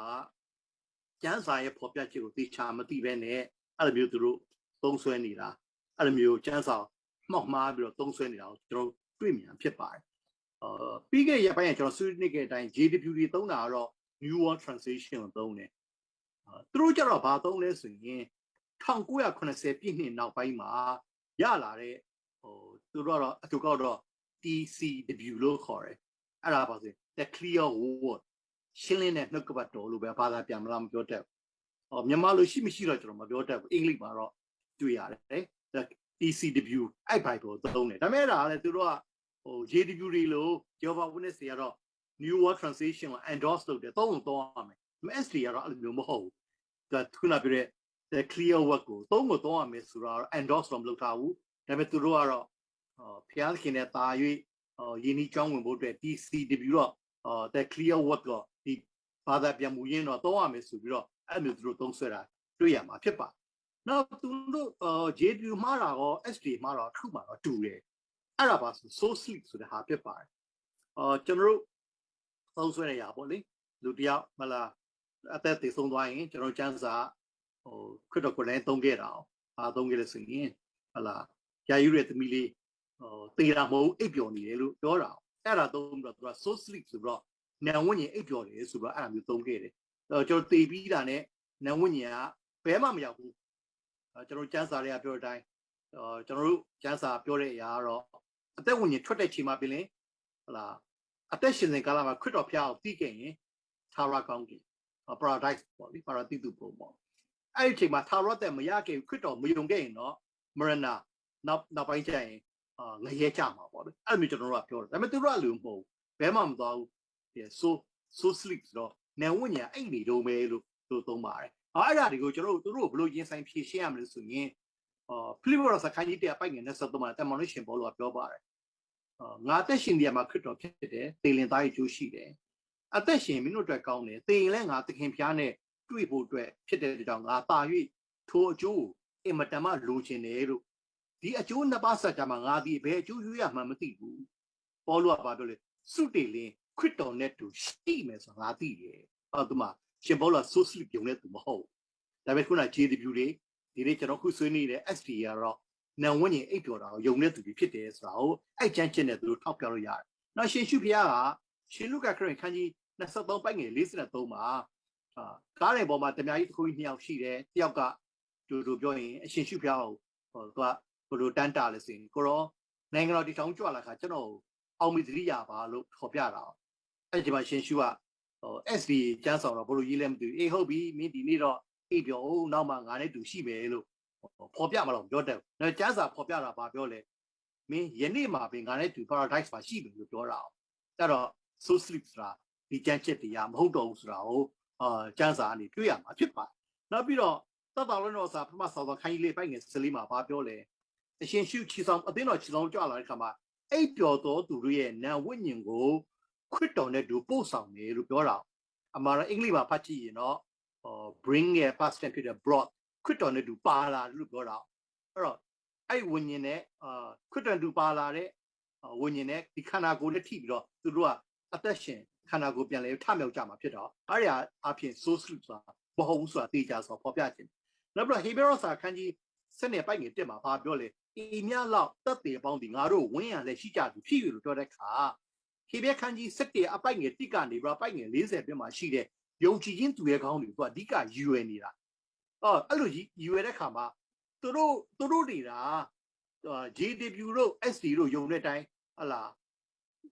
နံဝဉ္ဉင်အိပ်ပျော်တယ်ဆိုတာဒီစကားပြောလာစရာအကြောင်းမရှိဘူး။ဤမြလောက်တက်တေပေါင်းငါတို့ရှိမှာဝင်းရံလို့ပြောကြအောင်ဒီလူတွေကဒီတစ်တက်တိုင်းဘုရားခင်ရှိတော်မှာအသက်ရှင်နေတဲ့သူတွေဖြစ်တယ်ဆိုတာကိုဒီချက်ကနေတော့ပါ၍သိစေတဲ့ຢာဖြစ်ဆိုဖော်ပြခြင်းပါတယ်။နောက်ရှင်လုကာခရစ်ခန်းကြီး16ပိုက်ငယ်19ကနေအပိုက်ငယ်31မှာဘာပြောလဲတထေးနဲ့လာစုဖြစ်တွေ့ရတာတထေးဟလာလောကကနေထွက်ခွာသွားတယ်တကြိုတယ်ဘယ်ရောက်သွားလဲမရနာလို့ပြောပါတယ်လာစုတည်သွားတယ်ကျွန်တော်ကျမ်းစာမှာအောင်စာကောင်းတာလာစုတည်တာကိုတကြိုတယ်လို့မပါဘူးဒါပေမဲ့ကောင်းကင်ထဲမှာပို့ဆောင်နေပဲပါတာနော်အတိတ်ကာလတော့လည်းဆရာတန့်စင်အဲ့ဒါပတ်သက်တစ်ချက်ကျွန်တော်ပြောပြခဲ့ဘူးပါတယ်အဲ့တော့ဒီကနေပြီးတော့သူကတော့အာဗြဟံရှင်ကိုရောက်တယ် paradise ရောက်သွားတယ်ပေါ့နော်ဓမ္မကာလယုံကြည်သူတွေခုနာရရောက်သွားတယ်အဲ့ဒါကြည်ချင်းအဖြစ်သူတို့ပြောတဲ့ so sleep ဆိုတာမှားတယ်ဆိုတာကိုတွေ့ရမှာဖြစ်ပါတယ်တယောက်တည်းနေပြီးတော့ခုနစနေဥပုံနေစောင့်ရမယ်လို့ဒီ so sleep ဆိုတဲ့ຢာတွေကမှားတယ်ဆိုတဲ့ຢာတွေကိုကျွန်တော်ဒီကျမ်းစာအဖြစ်ခုနထောက်ထားပြီးတော့ထောက်ရှုပြီးတော့သူတို့ကိုဖော်ပြလို့ရတယ်သူတို့မေးလို့ရတယ်နော် Jehovah Witness လို့ပဲခုနဆရာတွေလည်းပြောခဲ့ပြီးပြီသူတို့က eternal security of believers ဆိုမလက်ခံတဲ့သူဖြစ်တယ်နော်သူတို့အဲ့ဒါကိုမယုံကြဘူးကျွန်တော်တို့တော့ အဲ့ဒါကိုယုံတဲ့သူဖြစ်တယ်တိရော53အဲ့လိုသုံးဆွဲခြင်းအဖြစ်ဖော်ပြဖို့ဖြစ်ပါတယ်နော်သူတို့နဲ့တွေ့တဲ့ခါနှစ်ဖွဲ့လုံးတွေ့ကျွန်တော်ဖော်ပြချင်တာမ JDP တွေ့ Jehovah Witness တွေ့တယ်ဆိုတော့ကျွန်တော်သူ့မေးမယ်မင်းခရစ်ယာန်လား Are you Christian လို့ကျွန်တော်မေးမယ်သူကဘာဖြစ်လဲသိလား Yes I am Christian လို့သူတို့ဘယ်တော့မှမဖြစ်ဘူးသူတို့ဘာဖြစ်လဲ No I am Jehovah Witness လို့ပြောပါတယ်ဆိုအဲ့ဒီမှာတော့တေချာသူတို့ခရစ်ယာန်မဟုတ်ခရစ်ယာန်ခုနဆရာတန့်စီပြောတဲ့အတိုင်း denomination မှာထည့်ဖို့တော့မလိုတဲ့သူတွေဖြစ်တယ်ပါအောင်မပါဘူးအဲ့လိုပဲ 70 Adventists ကိုကျွန်တော်မေးမယ် Are you Christian လို့မေးရင်ဘာပြောမသိလား No ဘာဖြစ်လဲသိလား I am Adventist လို့ဖြစ်လား I am an Adventist ငါစနေဥပုပ်ယုံကြည်တဲ့သူပေါ့ဗျာအဲ့လိုမျိုးသူတို့ကပြောတယ်သူတို့ကခရစ်ယာန်မဟုတ်ဘူးကျွန်တော်ဒီဟာနားထောင်တဲ့ခရစ်ယာန်ယုံကြည်သူတွေကသူတို့ခရစ်ယာန်မဟုတ်ဘူးဆိုတာကိုအဲ့ချက်တွေအပြင်ထောက်ရတော့တခွန်းလေးပဲမေးလိုက်ပါယောဝါသက်သေခံလိုက်ခင်ဗျာညီကိုခရစ်ယာန်လားလို့မေးပါ SD လာခဲ့လဲခင်ဗျာခရစ်ယာန်လားလို့မေးပါအဲ့ဆိုသူတို့ဖြေတဲ့အပေါ်မှာမူတည်ပြီးတော့I am Jehovah Witness ဒါဆိုတော့ကျွန်တော်ခရစ်ယာန်နဲ့ပဲစကားပြောတယ်လို့ he ပြောပြလိုက်ပါ I'm an Adventist လို့ပြောလဲကျွန်တော်ခရစ်ယာန်နဲ့ပဲပြောတယ်လို့ပဲပြောလိုက်ပါအဲ့လိုနေရာဖြင့်သူတို့ကိုစိုင်ပြန်တွန်းလှန်ရရတယ်ဆိုတဲ့အကြောင်းကိုကျွန်တော်နှစ်ချုပ်ပြီးတော့ဖော်ပြလိုပါတယ်လို့ဟုတ်ပါပြီကျွန်တော်ဆွေးနွေးခြင်းတဲ့အကြောင်းကဒီလောက်ပဲဖြစ်ပါတယ်ဆရာစောထွန်းတို့ရေဒီနေ့ကျွန်တော်ဆွေးနွေးရတာအားလုံးကိုအဆုံးသတ်လေးညီကုန်းချုပ်ဖို့အတွက်ဆရာကိုဖိတ်ခေါ်လိုပါတယ်ဟုတ်ကဲ့ပါဆရာတို့အောင်ဝင်ဆွေးနွေးသွားတဲ့ဆရာ၃ဦးလုံးကိုကျွန်တော်အထူးပဲကျေးဇူးတင်ပါတယ်ဒီ STA နဲ့ပတ်သက်ပြီးတော့မှကျွန်တော်တို့ဆွေးနွေးတဲ့ဆွေးနွေးခန်းကိုအဆုံးမသတ်ခင်မှာကျွန်တော်အနေနဲ့အနည်းငယ်လေးခေတ်စုပြောကြားချင်တာလေးရှိပါတယ်စောစောလေးကျွန်တော်ဆွေးနွေးခဲ့ပြီးပါပြီဆရာဦးလတ်နေလည်းနောက်ဆုံးမှပြောသွားပါတယ်သူတို့အဖွဲ့အစည်းဟာကယ်တင်ခြင်းစိတ်ချမှုမရှိတဲ့သူတွေဖြစ်ပါတယ်စောစောလေးကျွန်တော်ပြောသွားပါတယ်သူတို့က1844မှာမှဟလာခရစ်တော်ကဒီဘယ်လိုခေါ်မလဲစစ်ဆေးခြင်းအဆင့်ကိုတက်လှမ်းတယ်လို့သူတို့ကခံယူတာဖြစ်တယ်ဆိုလိုချင်တာကသူတို့ရဲ့ယုံကြည်မှုမှာတော့ဘာရှိလဲဆိုရင်အဲ့ဒီ1844မှာခရစ်တော်ဟာယုံကြည်သူတွေရဲ့အပြစ်ကိုကောင်းကင်တန်ရှင်းရာဌာနကိုလွှဲပြောင်းပေးတယ်လို့သူတို့ကသွန်သင်တယ်သူတို့ကဘယ်လောက်ထိယုံကြည်လဲဆိုရင်နောက်ဆုံးကြမှာပဲဟလာသူတို့အတွက်အပြစ်ဖြေရနေ့ဖြစ်တဲ့စုံစမ်းစစ်ဆေးရေးတရားစီရင်ရာအဆုံးပိုင်းကြမှာပဲသူတို့တန်ရှင်းမယ်လို့သူတို့ကယုံကြည်တာဖြစ်တယ်တနည်းအားဖြင့်ပြောမယ်ဆိုရင်သူတို့ခံယူထားတဲ့အရာပြောမယ်ဆိုရင်တော့ SDA တွေကသူတို့အပြစ်တွေအခုထိဖြတ်သိမ်းခြင်းမခံရသေးဘူးလို့သူတို့ကယုံကြည်ပြီးသူတို့စိတ်ပူနေတာဖြစ်ပါတယ်ဆိုလို့ရှိရင်ခရစ်တော်ရဲ့အပြစ်ဖြေလွတ်ခြင်းဟာအဆုံးသတ်ကိုမရောက်သေးဘူးလမ်းခုလက်မှာပဲရှိသေးတယ်အဲကြောင့်အဆုံးသတ်မှာသူတို့ဟလာစစ်မှန်တဲ့ကယ်တင်ခြင်းကိုပိုင်ဆိုင်ရရှိဖို့ရန်အတွက်သူတို့ကကဘာမြေကြီးမှာတကယ်ပဲခုနကတော့ဥပုသ်ဆောက်တဲ့အရာတွေနောက်ဒီသူတို့ရဲ့အဖွဲ့အစည်းကသတ်မှတ်ထားတဲ့ဆောင်ရန်ရှောင်ရန်တွေကိုသူတို့ကျင့်ဆောင်ခြင်းအဖြစ်နောက်ဆုံးသောနေ့ရက်မှာသူတို့ကကယ်တင်ခံရဖို့ရန်အတွက်သူတို့ကယုံကြည်မျှော်လင့်တာဖြစ်ပါတယ်ဒါကျွန်တော်ဒီမှာဆွေးနွေးခဲ့တဲ့အတိုင်းပဲကျွန်တော်တို့သူတို့အဖွဲ့ဟာခရိယန်ထဲမှာတော့မှထဲလို့မရတဲ့အဖွဲ့အစည်းဖြစ်ပါတယ်တနည်းအားဖြင့်ပြောမယ်ဆိုရင်ဘုရားသခင်အခမဲ့ယေရှုခရစ်တော်အားဖြင့်ပြင်ဆင်ပေးတဲ့ကယ်တင်ခြင်းကိုအကျင့်အားဖြင့်ရရှိဖို့ထိမ့်သိမ့်ဖို့လှုပ်ဆောင်နေတဲ့အရာတနည်းအားဖြင့်ကျေးဇူးတော်ကိုလစ်လူရှုတဲ့သူတွေကျေးဇူးတော်ကိုတမန်တော်ရှင်ပေါလုပြောတဲ့ဂလာတိ2:21အရာဆိုရင်ဘုရားသခင်ရဲ့ကျေးဇူးတော်ကိုပယ်တဲ့အုပ်စုတွေဖြစ်ပါတယ်ဒါကြောင့်ဒီအစီအစဉ်ကိုလေ့လာတဲ့သူတွေအနေနဲ့လည်းလာမယ့်အနာဂတ်ကာလမှာအလားတူဟလာဘုရားသခင်ရဲ့ပြင်ဆင်ပြီးသားကယ်တင်ခြင်းကိုလက်မခံတဲ့ဒီအဖွဲ့အစည်းလိုလူမျိုးတွေဒီလိုသွန်သင်မှုမျိုးတွေကိုကြုံတွေ့တဲ့အခါမှာနှုတ်ကပတ်တော်နဲ့မှန်ကန်စွာပိုင်းခြားပြီးတော့မှတမာတရားနဲ့အညီဟလာမှားယွင်းတဲ့ဩဝါဒတွေကိုခုခံတွန်းလှန်နိုင်ုံသာမကဒီလိုမှားယွင်းနေတဲ့သူတွေကိုလည်းတမာတရားအားဖြင့်ကဲမှတ်ပေးတဲ့သူတွေအရှင်ရှုကိုပြန်လည်ညွှန်ပြနိုင်တဲ့သူတွေဖြစ်ဖို့အတွက်ကျွန်တော်တိုက်တွန်းဖော်ပြချင်ပါတယ်ရောက်တိုင်းပေါ်ဖျားရှိ Sunday According to Wikipedia, on March 7, 321, however, Roman Emperor Constantine I issued a civil decree making Sunday a day of rest from labor, stating, "All judges and city people and the craftsmen shall rest upon the venerable day of the sun."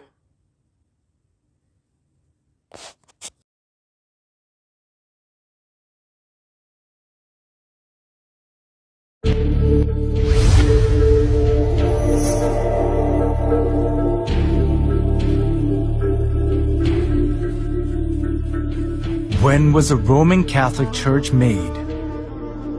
In order to understand its birth, first we need to follow the process on how the early church in Rome, which had been persecuted, obtained recognition from the Roman Empire. The church in Rome kept the undefiled truth of the early church in its initial stage, but later accepted various gods of Rome and religious customs when it became acknowledged as a Roman religion. And this gave birth to the Roman Catholic Church that has the characteristics of Roman polytheism. The Apostle Paul preached the gospel of Christ to Palestine, Asia Minor, Greece, and finally in Rome.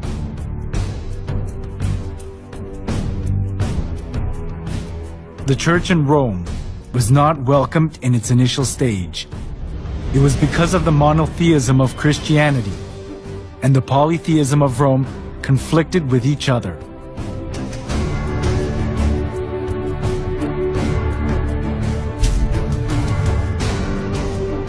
The Romans believed that everything, humans, places, and goods, was inhabited by divinity. As they accepted folk beliefs of the people they conquered, far more various gods and religions prospered in Rome.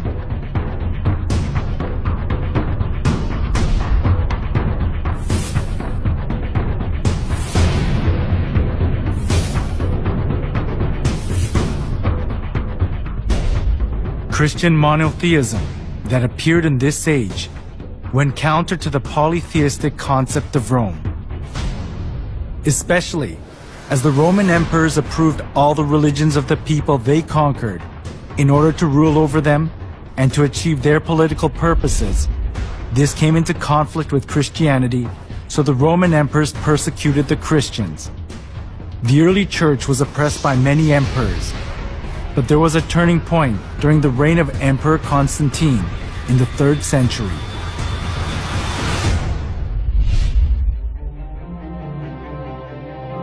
In 313, Emperor Constantine proclaimed the Edict of Milan. The edict approved Christianity as a legal religion of Rome and gave legal privileges and immunity from military duty and taxes to the Christian clergy.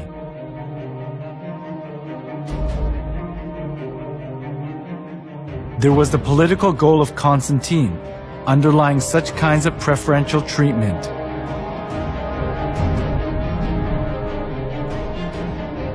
It was Mithraism, the sun worship religion, that was diffused throughout Rome. But all the Roman emperors deified themselves and enforced people to worship them. Some of the nobility were fascinated by the Egyptian mystery religion. So, Rome suffered from religious dissension within itself. At this, Constantine tried to make the best use of Christianity that had spread throughout the whole region of Rome, despite all sorts of persecution. This was because he thought that Christianity could solidify his empire. By approving Christianity as a national religion of Rome, Constantine tried to seek the unity of the Roman Empire under one religion.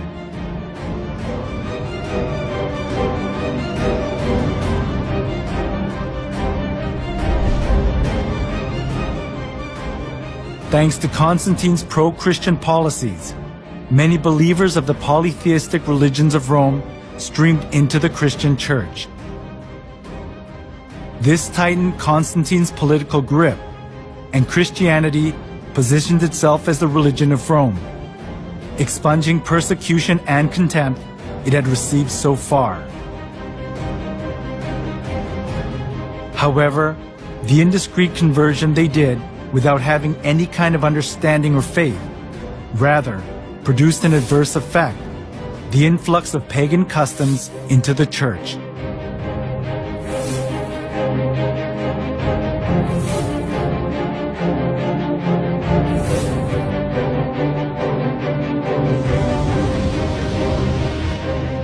Those who were tainted with polytheism of Rome looked as if they had converted,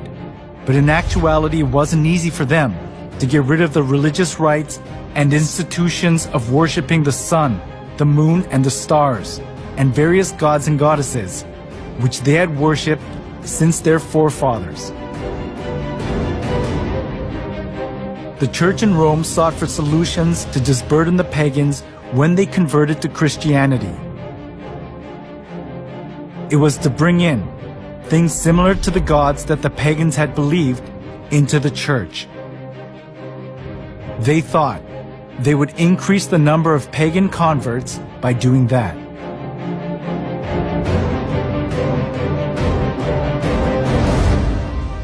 For the Christian bishops introduced, with but slight alterations, into the Christian worship, those rites and institutions by which formerly the Greeks and Romans and others had manifested their piety and reverence towards their imaginary deities, supposing that the people would more readily embrace Christianity if they perceived the rites handed down to them from their fathers still existing unchanged among the Christians. The church in Rome that had been persecuted and despised wanted to put their roots down in Rome as an approved religion, even if they had to be mixed up with Roman polytheism. It was because they wanted to keep their faith in comfort, being freed from the extreme pain of persecution.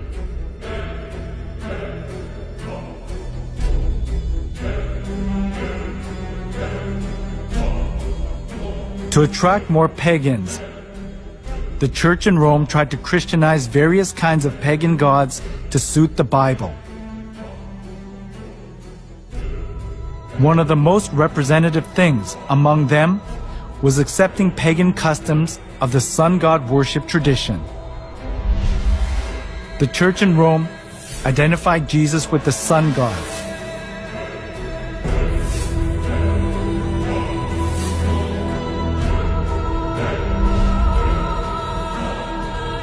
Inside of the church was decorated with various kinds of sun images,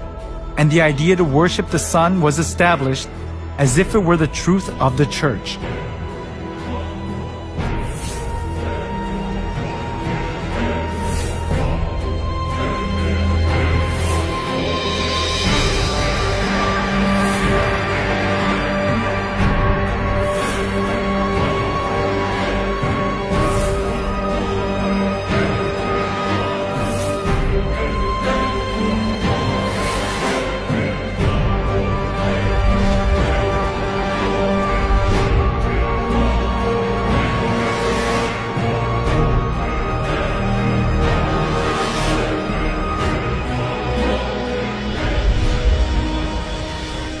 All judges, city people, and craftsmen shall rest on the venerable day of the sun.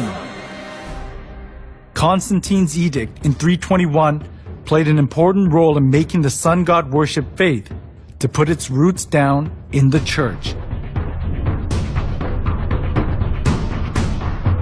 Constantine continued to identify the sun with the Christian god in some way. When in 321, Constantine made the first day of the week a holiday, he called it the Venerable Day of the Sun, Sunday. The Christian church took over many pagan ideas and images. From sun worship, for example, came the celebration of Christ's birth on the 25th of December, the birthday of the sun. As the sun god worship mingled in with Christianity, the church in Rome was deprived of its purity of the early church and changed its appearance to the Roman Catholic Church.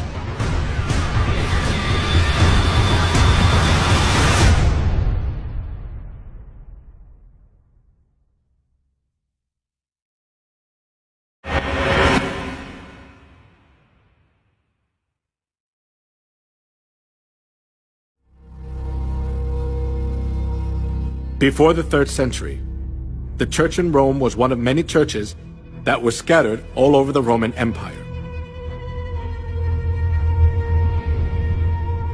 The reason the church in Rome later became the head of all the churches of the world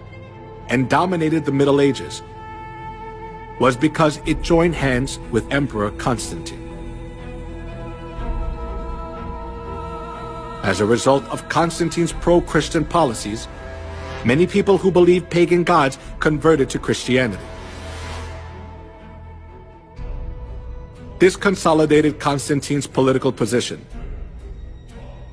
and there was no need for the church in Rome to refuse the converts because it was a good opportunity to secure its religious position.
After the church in Rome accepted pagan idolatry and doctrines, it was quickly secularized. During the Middle Ages, it was even hard to tell the difference between the church and the secular world. The Catholic Pope enthroned kings, and kings protected the Catholic Church. Opposing the Catholic Church itself was rebelling against one's own country.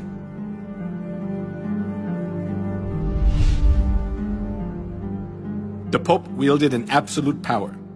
We can see just how powerful he was through one incident, the humiliation at Canossa.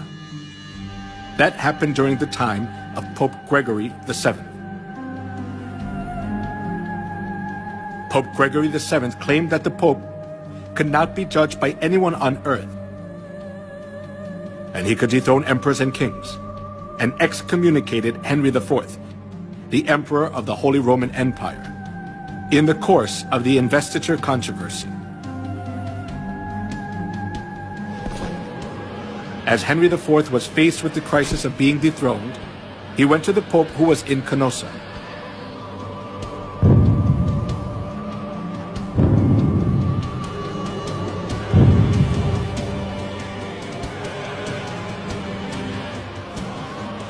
Barefoot, he knelt for 3 days in the snow outside the castle of the Pope and begged for his forgiveness. This is what is called the humiliation at Canossa incident. The Pope had so much authority that there was no one who was able to hold back the Church from abusing its power anywhere in Europe.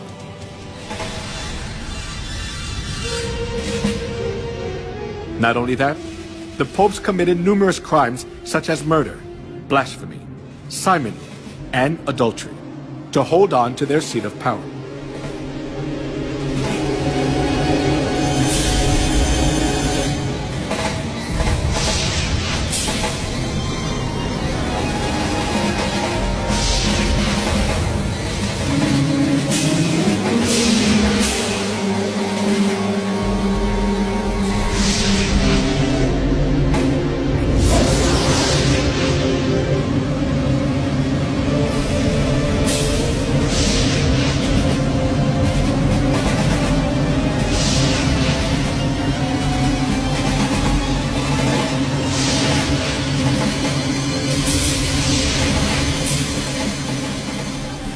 We cannot even fathom the evil deeds of the corrupt popes.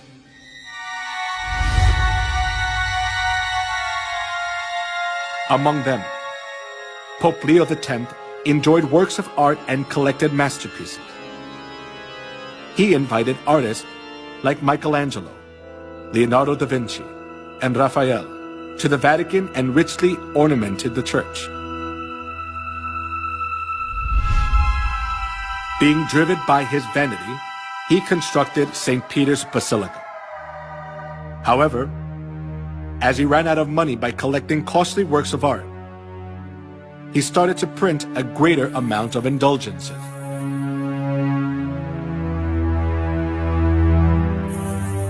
An indulgence is a certificate giving the forgiveness of sins. The Catholic priest propagated that people were guaranteed to enter the kingdom of heaven safer when they gave more money.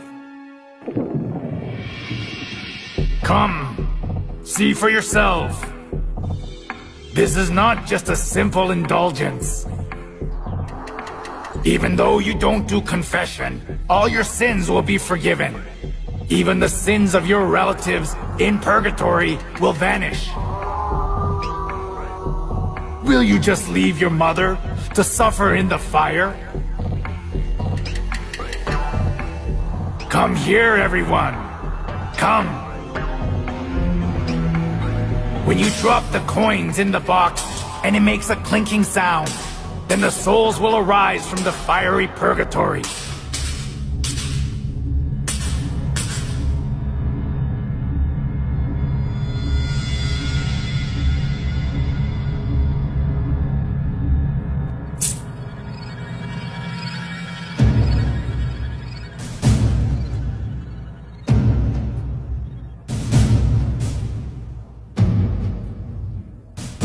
The sale of indulgence was one of the biggest businesses of the Catholic Church.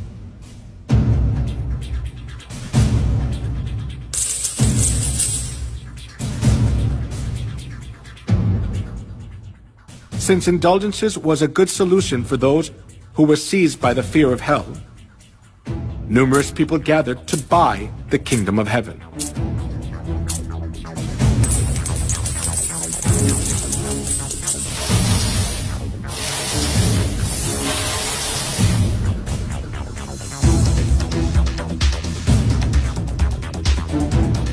Giotto, the representative artist during medieval Europe, clearly shows the evils of indulgence in his work.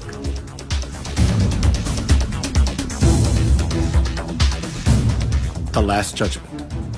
In the painting, Jesus, the judge, is in the middle and the apostles are on both sides. Heaven is shown on the right and hell is shown on the left. One thing that is worthy of notice here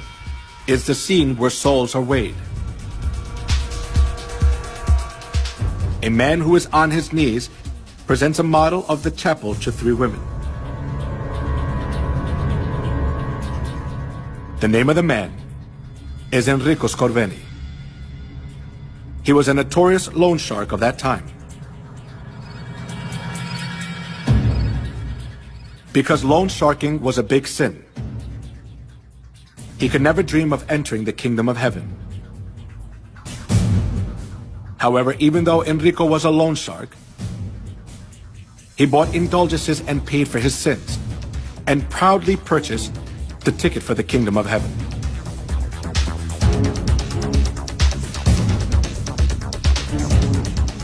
The Bible teaches that only God can forgive sins.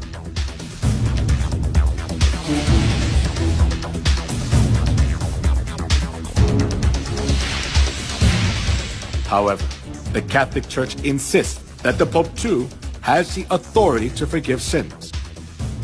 This kind of false teaching enabled them to commit fraud, the sale of indulgences.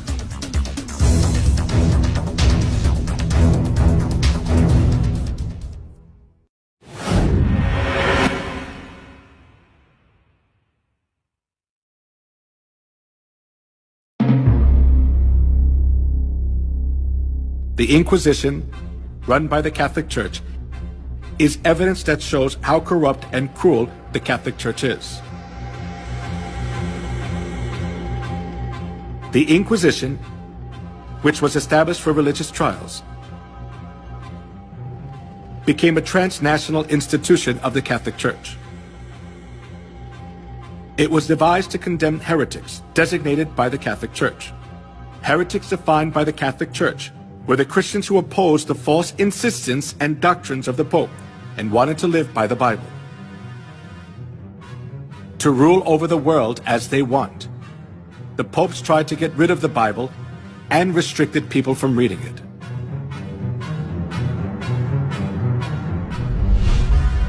Pope Alexander III labeled those who read the Bible as heretics and commanded to confine Christians who were condemned as heretics to expropriate their property. Pope Innocent III instituted the Inquisition and launched crusades to combat heresy. Numerous Christians were killed and dispossessed of their properties.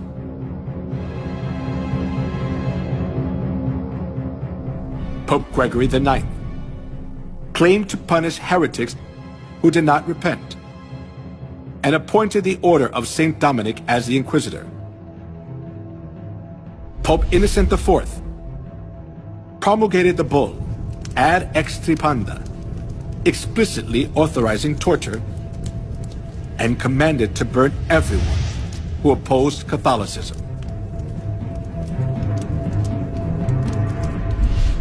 Here is the salient religious trial of the century. Giordano Bruno, a medieval astronomer, was charged as a heretic by the Catholic Church and burned at the stake. The reason he was burned was that he denied the geocentric theory and insisted on the heliocentric theory. After that, Galilei verified that the Earth revolves around the Sun. But he too was declared a heretic and was forced to recant his heliocentric view.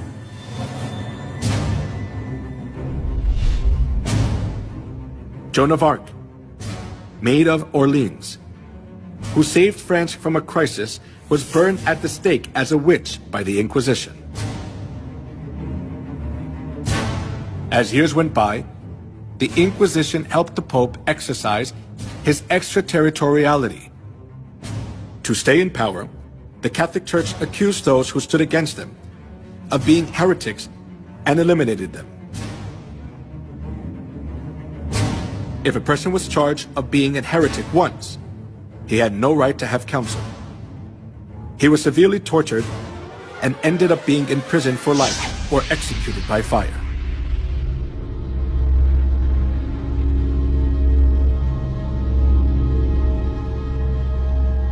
The Inquisition was the most infamous and devilish thing in human history. It was devised by the popes and used by them for 500 years to maintain their power. For its record, none of the subsequent lines of holy and infallible popes have ever apologized.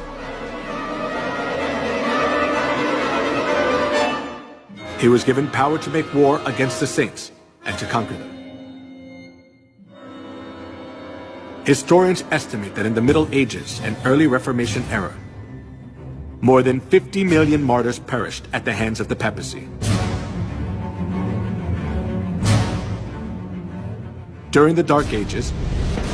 50 million innocent people were killed. In order to increase its wealth and power, the Catholic Church killed a great number of people. It is a distortion of history to call a murderer the apostle of peace. The Bible describes the crimes of the Catholic Church as below.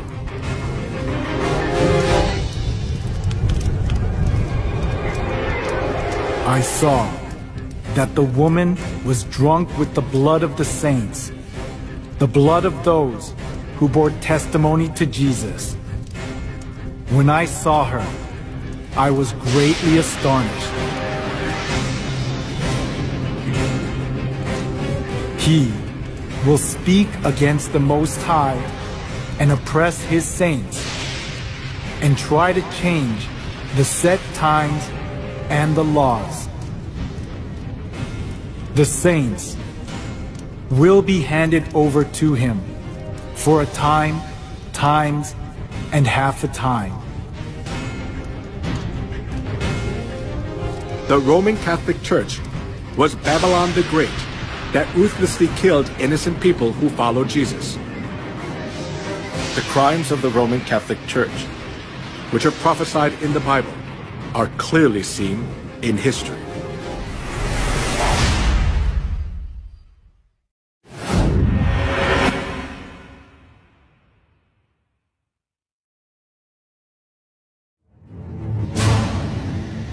In the Museum of Torture Instruments in San Marino in Europe, the torture devices which were used during the Dark Ages are displayed.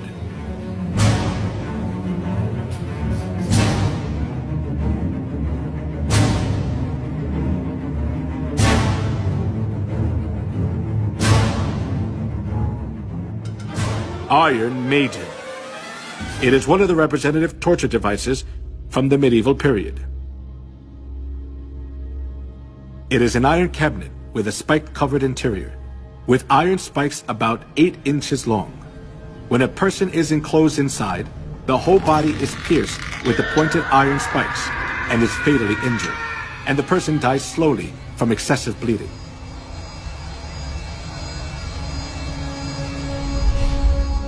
The torture device in the shape of a wheel was invented for execution. They tied a person around the wheel, then rolled it repeatedly over fire or spikes. They also bound the 4 limbs of a person on a wheel and crushed the bones using an iron bar or hammer. Then the person was thoroughly injured and died in pain, still bound to the wheel.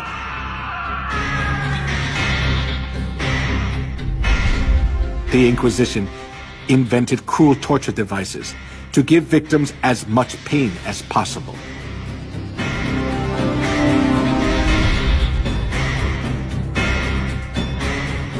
A torture device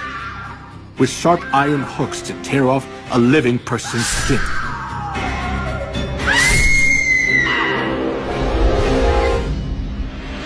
A pyramid-shaped torture device with a sharp tip. A person was put on top and suffered severe pain as a sharp point was inserted into the body, little by little, due to the body weight. Most of the time,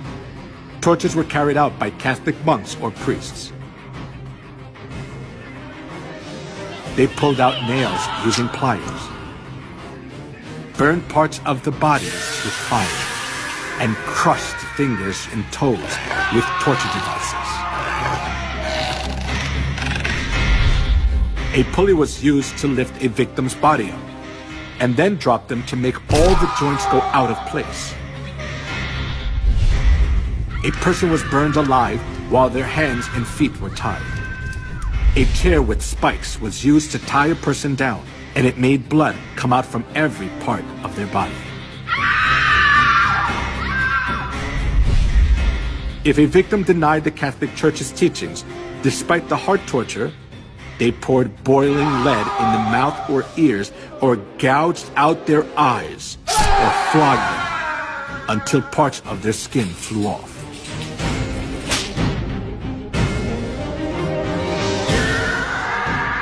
Sword, slaying by sword and burning the victims alive. The Catholic priests enforced them to follow their teachings, holding the cross in front of them.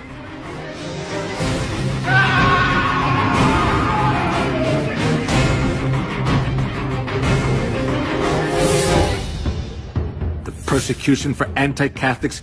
continued as a large-scale massacre. In 1209, 6,000 were slain to death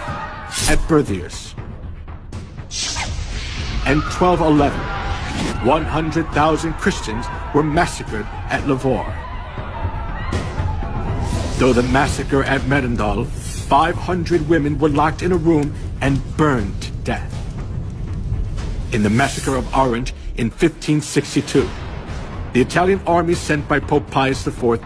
was commanded to slay men, women, and children. In 1572, approximately 100,000 people were massacred in Paris, France.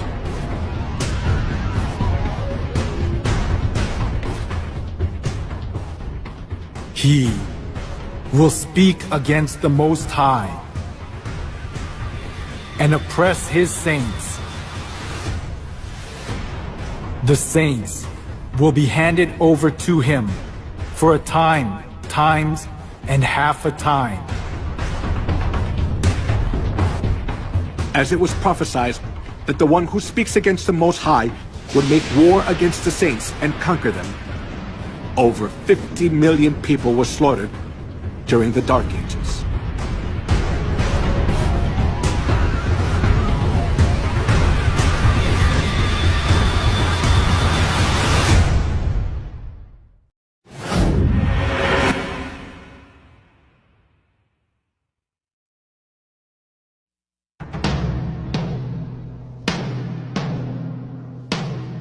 The cruel massacre of the Catholic Church during the Dark Ages continued to the Holocaust,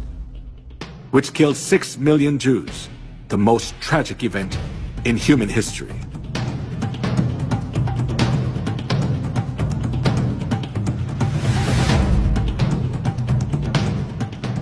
From 1933 to 1945, 6 million Jews, including 1.5 million children, were slaughtered in 15 European countries, such as Poland, Russia, Austria, Czechoslovakia, Hungary, France, Belgium, Luxembourg, Italy, Netherlands, Norway, Romania, Yugoslavia, and Greece.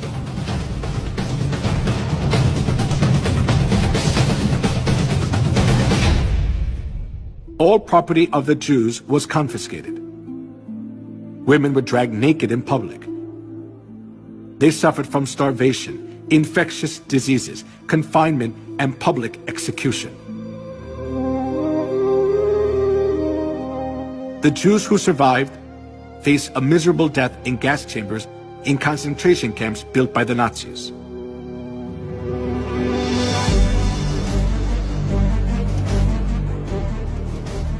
When the gates of the concentration camps for the Jews were opened as World War II ended, the world was shocked.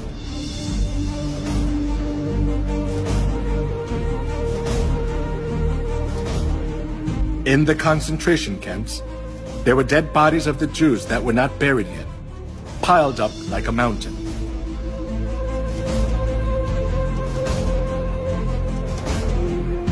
While Hitler massacred 6 million Jews under the pretext of ethnic cleansing,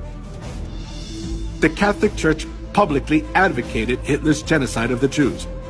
claiming it stood for anti-Semitism.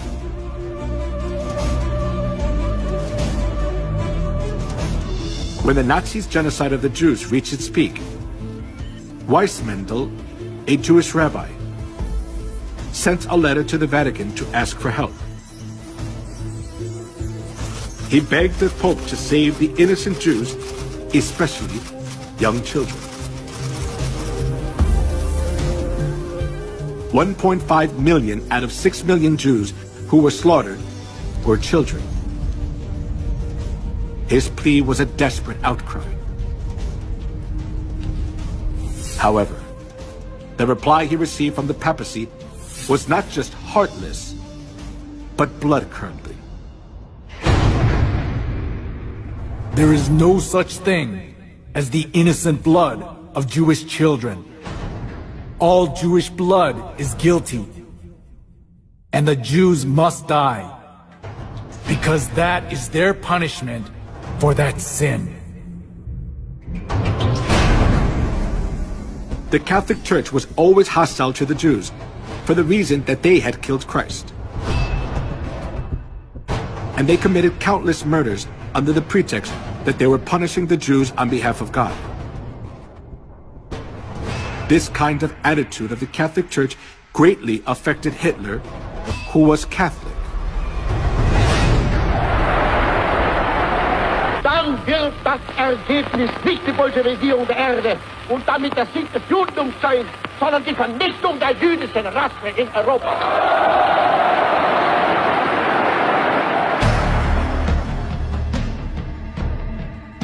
Hitler was a fervent Catholic. The reason Hitler extremely hated the Jews was from the historical experience of the Catholic Church, which had treated the true Christians and the Jews mercilessly for 1600 years. For this reason, Hitler was able to commit the Holocaust, sending 6 million Jews to gas chambers without hesitation.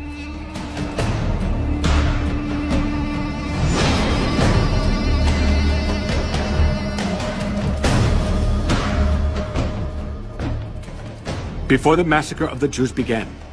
the Catholic cardinals officiated in Mass for blessing the German Nazi guards. And the Catholic Church publicly advertised Hitler's genocide of the Jews.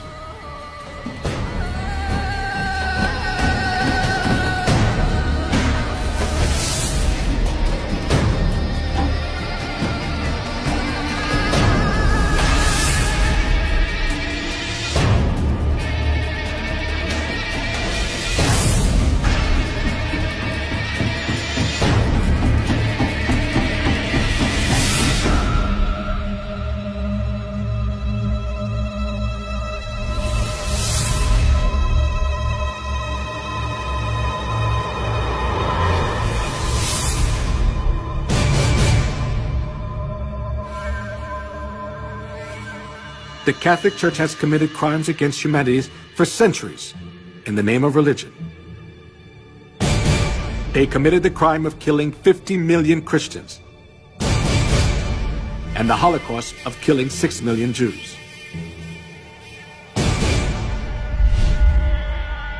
The traces of the massacre of the Jews still remain at the Auschwitz concentration camp in Poland. The pictures of the Jews and their belongings are displayed in the concentration camp, showing how the Jews were mistreated, cursed, and insulted.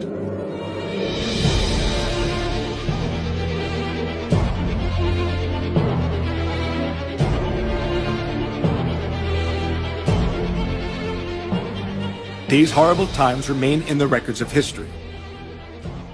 But all the errors of the Catholic Church are disappearing from people's memories, little by little.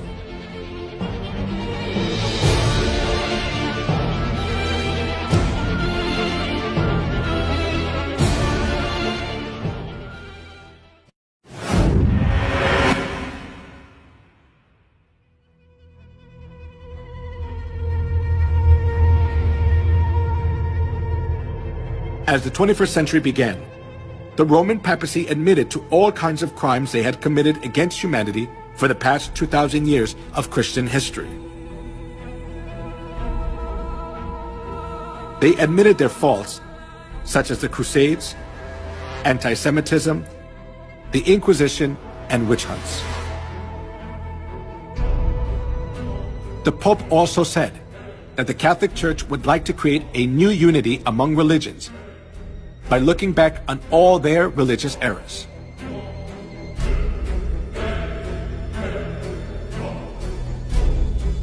However, can all the errors of the Catholic Church be forgiven by just admitting to all the crimes they committed against humanity in the past?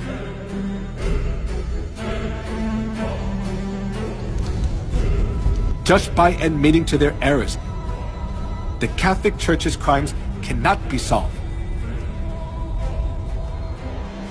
They can never come to true repentance unless they realize their fundamental errors. When viewed from historical facts and the prophecies of the Bible, the Catholic Church is an organization of the Antichrist, which has destroyed all the truths of God, paganized Christianity by accepting all kinds of pagan gods, and made numerous souls worship Satan, not God.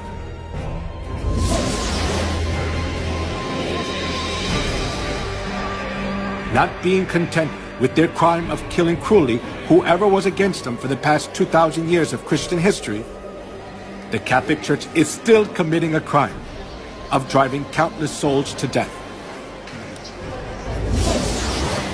Therefore, admitting their crimes, which have already been revealed through history without having fundamental repentance, is only a crafty trick of the Catholic Church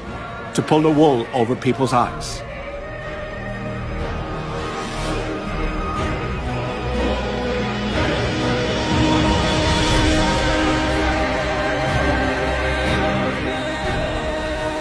For such men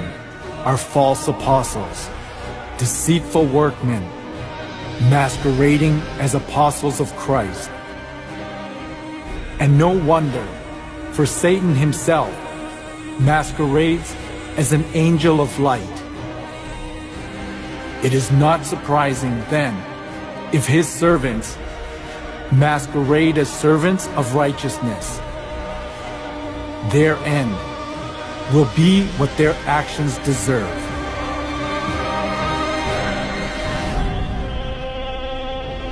In human history, the organization which has killed the most people is the Catholic Church. Nevertheless, the Pope is called an apostle of peace. It is an act to distort history. The reason the Catholic Church is more dangerous than any other organization is that they are doing all these things in the name of Christ.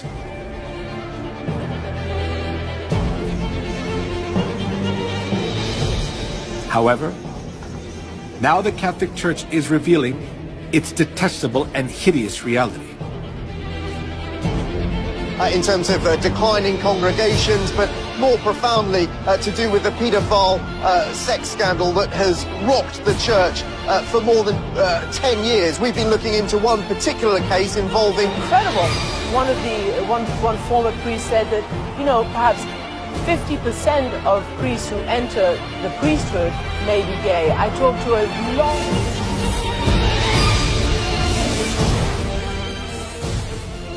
This is the living evidence which shows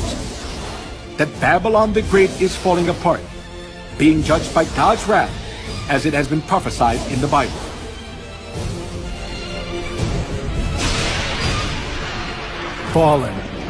Fallen is Babylon the Great. She has become a home for demons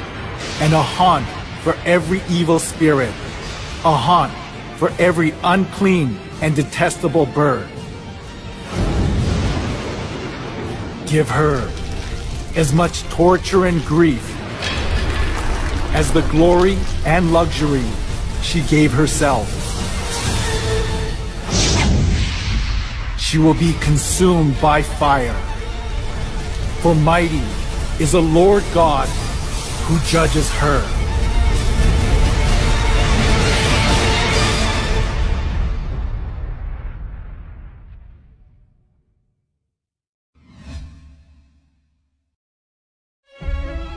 God revealed the identity of Babylon through the way she looks outwardly, outward characteristics of Babylon. The woman was dressed in purple and scarlet, and was glittering with gold, precious stones and pearls. She held a golden cup in her hand, filled with abominable things and the filth of her adulteries. This title was written on her forehead: Mystery Babylon the Great, the mother of prostitutes and of the abominations of the earth. In the Bible, women refers to the church, and among numerous churches in the world, the church that is dressed in purple is the Catholic Church. The color of the traditional priest robe of the Catholic Church is purple and scarlet.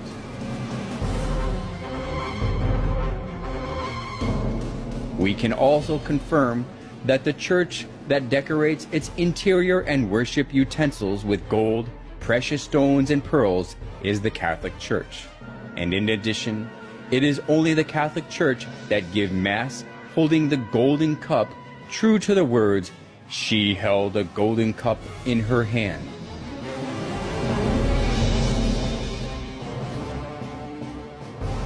As we have seen, no church but the Catholic Church satisfies all the points that the Bible tells us. The Bible recognizes this organization as Babylon the Great. The Catholic Church, Babylon the Great, looks as if it worships God, but when we closely look into it, we can find out they do abominable things to worship the sun god.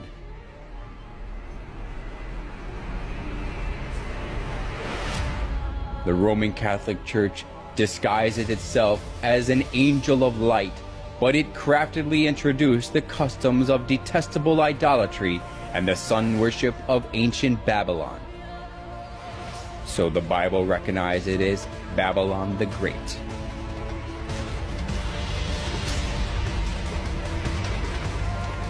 Then does the Bible call only the Roman Catholic Church Babylon?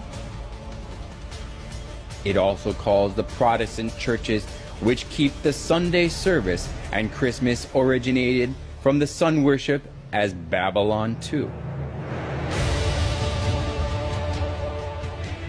This title was written on her forehead. Mystery Babylon the Great, the mother of prostitutes and of the abominations of the earth. In the Bible, women refers to church. So, a prostitute means a false church that practices lawlessness. The Bible tells us that Babylon the Great, which is expressed as the mother of prostitutes, is the Catholic Church and the Protestant churches. Small prostitutes that come from the Catholic Church are small Babylons.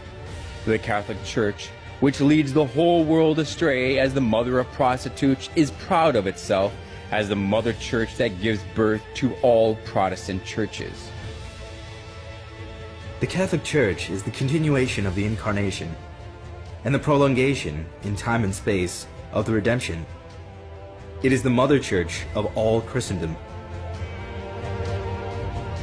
The Bible also recorded about the abominable behavior of the prostitute who leads the whole world astray. The kings of the earth committed adultery with her, and the merchants of the earth grew rich from her excessive luxuries.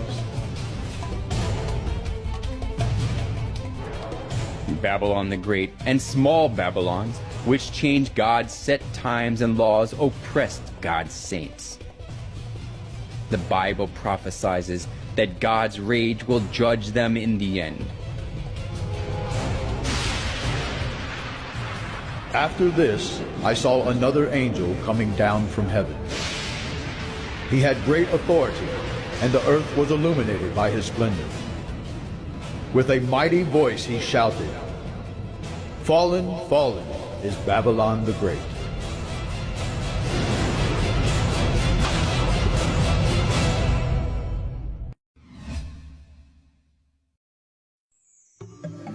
Piazza di Spagna, where the movie Roman Holiday was filmed, just below the Spanish Steps, which became famous where Audrey Hepburn ate ice cream, there is a boat-shaped fountain, and we can see that the water is running out of the sculpture of the sun. The head of the boat is embellished with the Pope's coat of arms and the papal tiara. The tiara is the symbol of the papacy.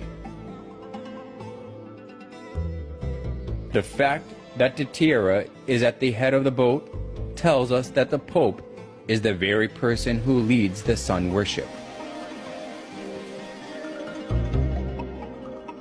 It is easy to see the tiara in many places of the Catholic Church.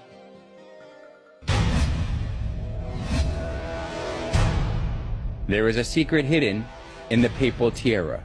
Through this we can also find the identity of the Roman Catholic. The triple tiara is the liturgical crown of the Pope, and it has the meaning that the Pope is God who reigns over three worlds, heaven, earth, and hell. This is also shown in the official title of the Pope. The official title of the Pope is the Vicarius Filii Dei in Latin, which means the Vicar of the Son of God. This title shows that the Pope is God himself. Some of the letters of the Latin have numerical values, so if we add up the numerical values of the letters Vicarius Filii Dei, it is 666. 666. What does that number 666 mean? The Bible records about the identity of 666. If anyone has insight, let him calculate the number of the beast, for it is man's number. His number is 666.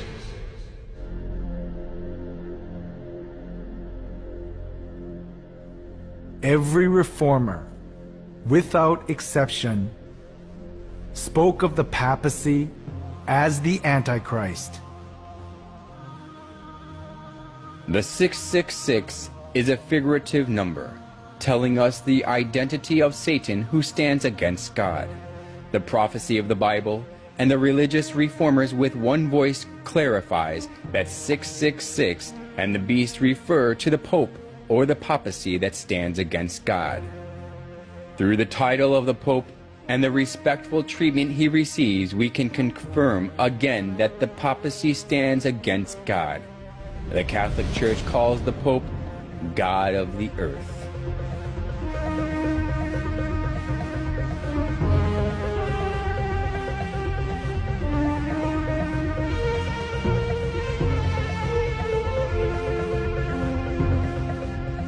The Pope is a mere man, but the Catholic Church insists that he can modify God's laws as he pleases. And moreover, he is worshipped and served like God, and he enjoys all wealth, honor, and authority.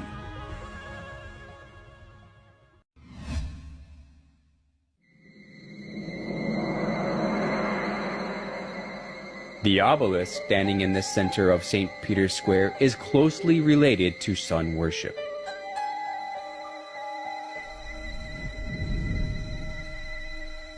It was the custom of the ancient sun worship religions to make a pillar to worship the sun.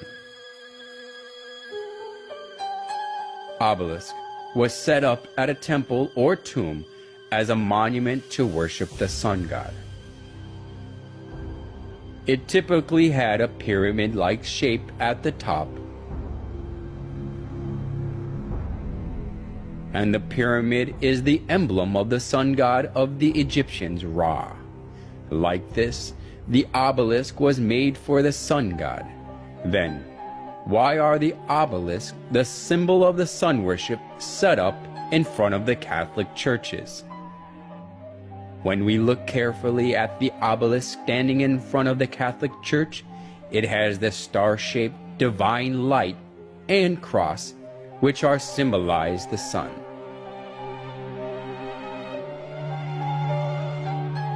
Just as the obelisk is the symbol of sun worship,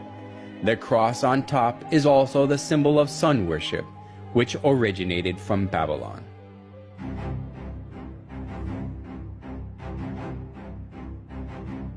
Crosses are also found in the murals of ancient Babylon and Assyria, especially the image of cross on the headband of the sun god Tammuz shows that the cross is originated in Babylon. The Egyptians used the Ankh cross. The shape of the cross made of two wooden poles, which the church started to use, came from the ancient Chaldean region. In the Chaldean Empire, the adjacent regions, including Egypt, the cross was used as a symbol of Tammuz. So, it is certain that the cross was made to worship the sun god.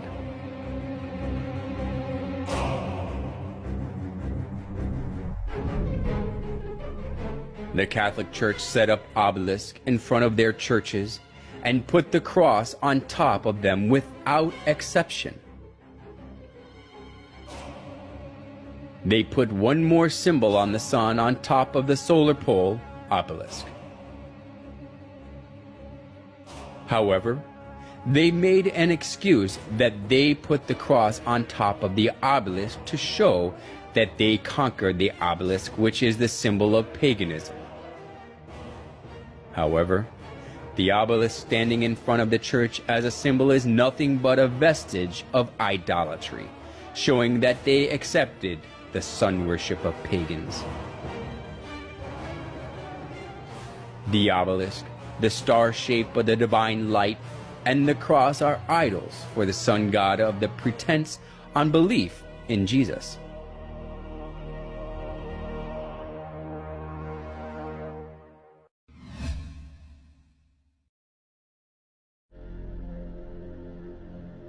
The Pantheon is the oldest monument still standing in Rome. The Pantheon was rebuilt in 125 AD by Emperor Hadrian and dedicated to every known god as well as the sun god, the supreme god of the Romans. Then Pope Boniface IV converted it into a Catholic church. The Pantheon, which once was the temple for the sun god but is now used as a Catholic church, is famous for its domed roof.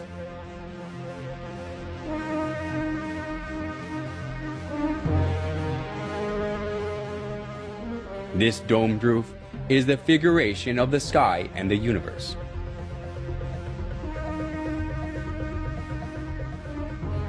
In the center of the dome, there is the oculus, a round opening with a diameter of 27 feet. The sunlight from the oculus is reminiscent of the round sun in the sky. The sunlight coming through the oculus lightens the inside of the church, and it creates an effect of the presence of the sun in the church.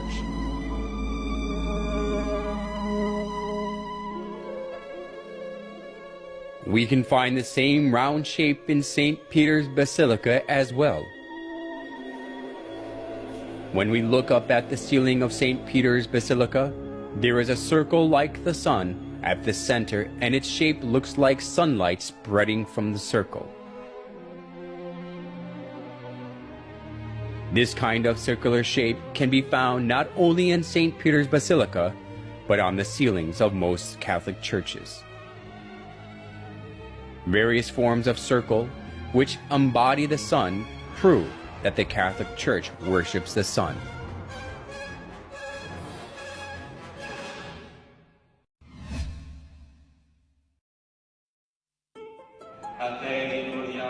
We can find another characteristic of the sun worship in the Catholic Church in their use of lamps and candles.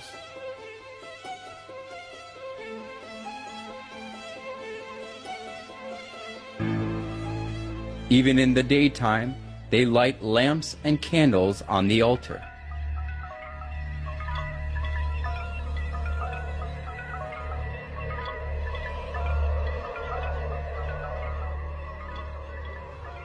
People buy the candles displayed before the statue of Mary, saints, and popes so that they can light the candle, put it on the altar, and pray. When starting the Mass or marching in procession after the Mass, the priest carrying the candle is always at the front.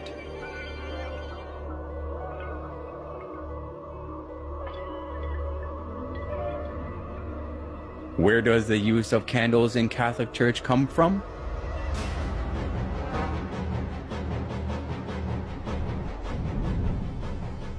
Historian Alexander Hislop says that the use of candles in the Catholic Church comes from pagan rites. The use of these lamps and tapers comes from the same source as all the rest of the papal superstition. For so, according to the established rites of Zoroaster, was the sun god worshipped. In the pagan processions also at Rome, the wax candles largely figured,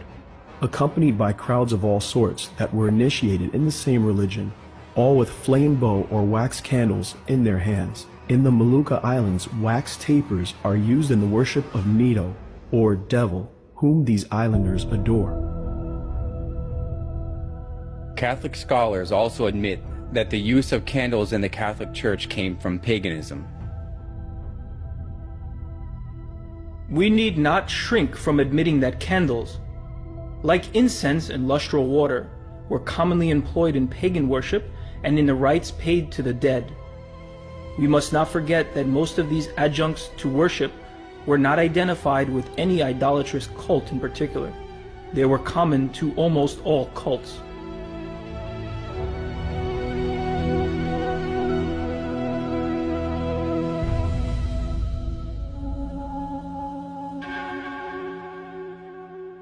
Candles commonly appear in numerous rites of pagans.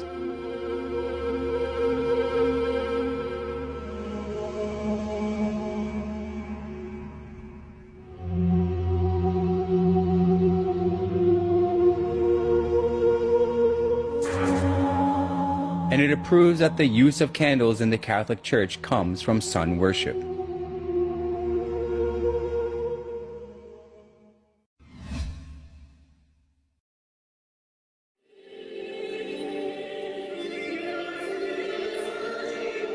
The Catholic Church conducts a particular ceremony before the image of the sun.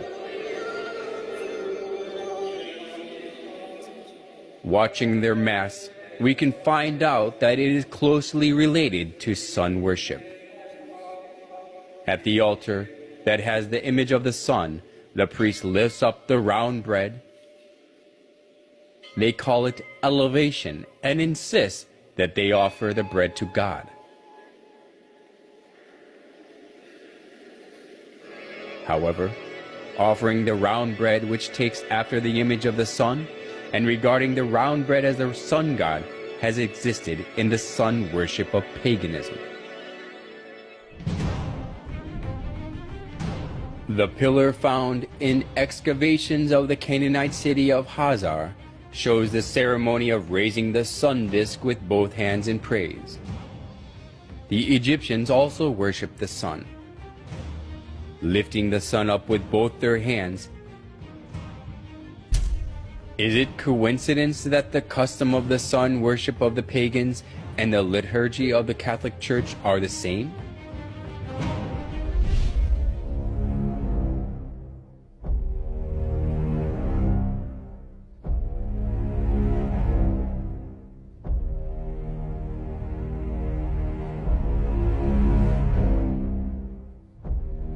On special days, they put the bread in the sun-shaped frame and go parade through the streets for public display.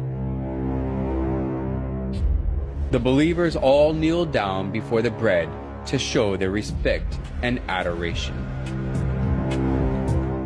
Curiously enough, the monstrance, which is the vessel used to display the consecrated Eucharistic bread, has a sunburst pattern. On the altar where the priest offers the bread, there is also the shape of the sun.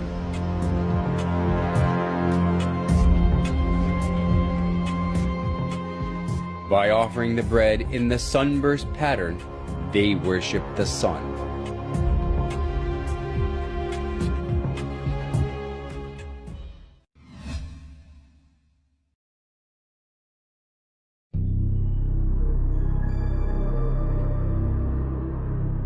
Around 2800 BC,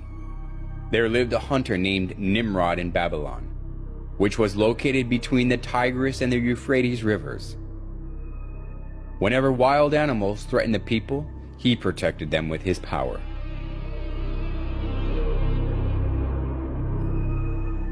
As people respected and supported him, Nimrod became arrogant and incited people to build the Tower of Babel.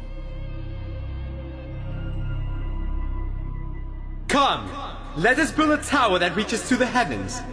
Let us make a name for ourselves and not be scattered over the face of the whole earth. Such deeds of Nimrod that were against God has continued even after Nimrod had died. Semiramis, Nimrod's wife, insisted that Nimrod became the sun god. She cut Nimrod's dead body into pieces and sent them to each tribe of Babylon. People regarded the place where a part of Nimrod was buried as sacred.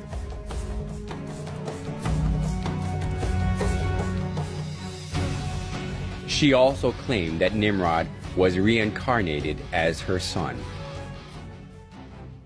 The sun god Nimrod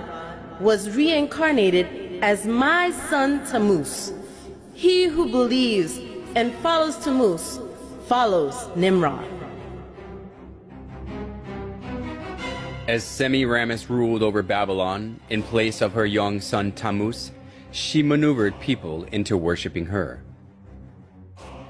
Monuments of Semiramis carrying her child Tammuz in her arms, were set up all over Babylon, along with various images symbolizing the sun god.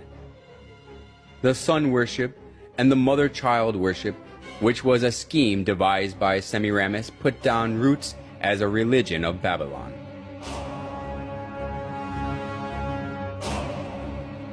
Idolatry stemmed from Babylon, spread to many countries after the Tower of Babel collapsed. It is because when the Babylonians were scattered over the whole world, they brought the sun worship and the mother-child worship. The sun worship and the mother-child worship were assimilated into the cultures and religions of many countries, and they came to have various forms and names.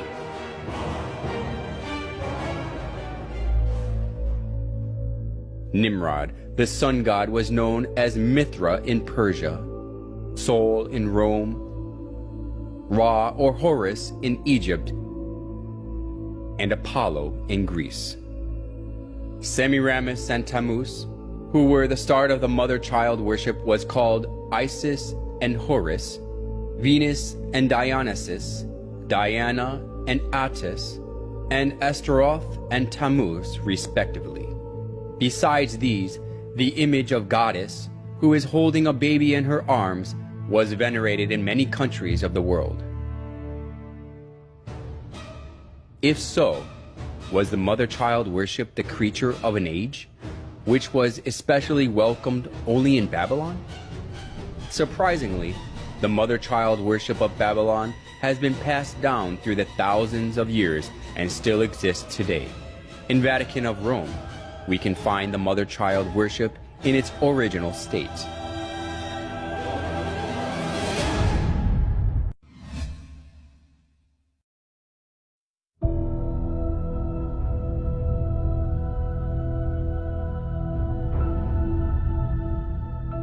The statue of Virgin Mary with baby Jesus stands in the eye-catching place in the Catholic Church, whether it is a big cathedral or a chapel in a small town.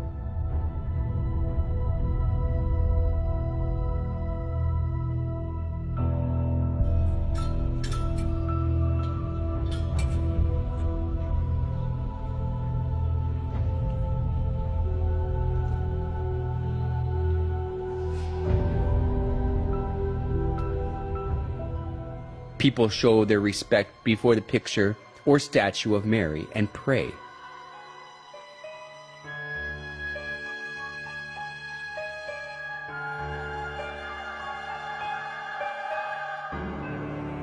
Even the Pope prays before Mary with his head lowered.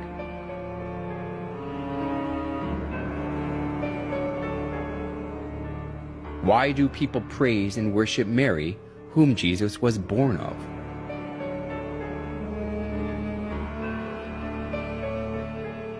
A famous Catholic bishop and writer, Alphonsus Liguori, explained in his writings that it is far effective to pray to Mary than to Christ. In the Franciscan Chronicles, it is related that Brother Leo once saw a red ladder, on the summit of which was Jesus Christ, and a white one on top of which was his most holy mother. And he saw some who tried to ascend the red ladder, and they mounted a few steps and fell. They tried again and again fell. They were then advised to go and try the white ladder, and by that one they easily ascended. For our Blessed Lady stretched out her hand and helped them, so they got safely to heaven. The story, which was made by the exuberant imagination, sounded plausible.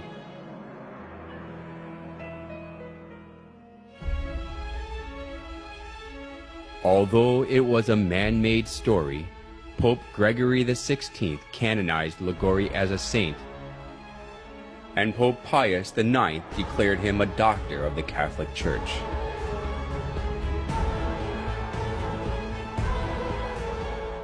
Now Catholics are taught that it is better to pray to Mary, who is merciful and understands us.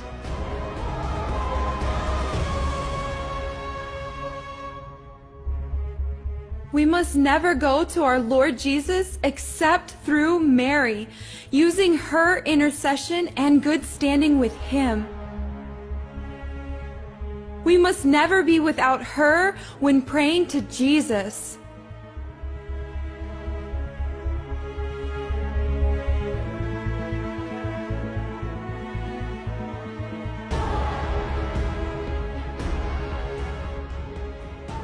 The plausible logic that Jesus cannot refuse Mary's request because she is his mother is shown well even through the image of Mary and baby Jesus.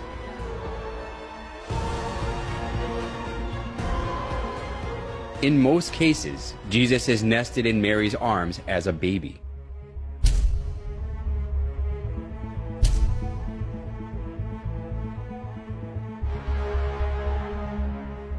This downgrades Jesus to a little baby who is always dependent on Mary and lets people think that he can do nothing without Mary.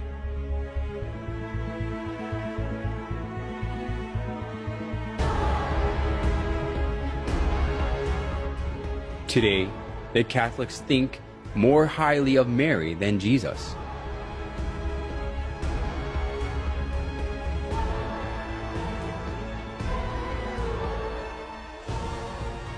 They call Mary the Mother of God, which implies that she is above God.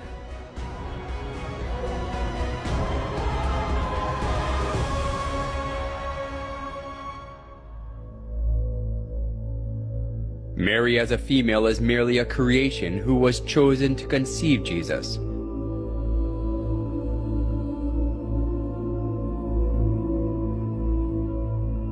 How ridiculous it is for a creation to be called the Mother of God because God used her womb to be born in the earth.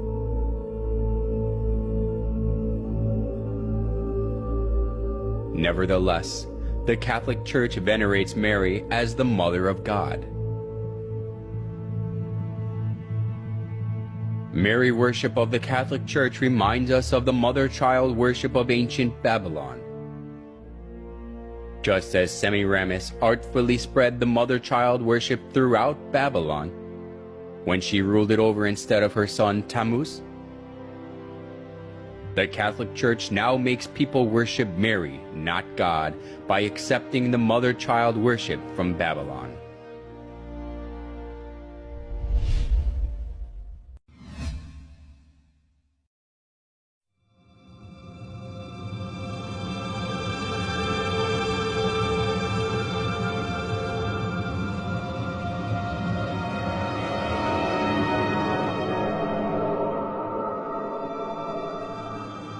The Catholic Church regards it a great honor to keep the remains of the popes or saints in the church.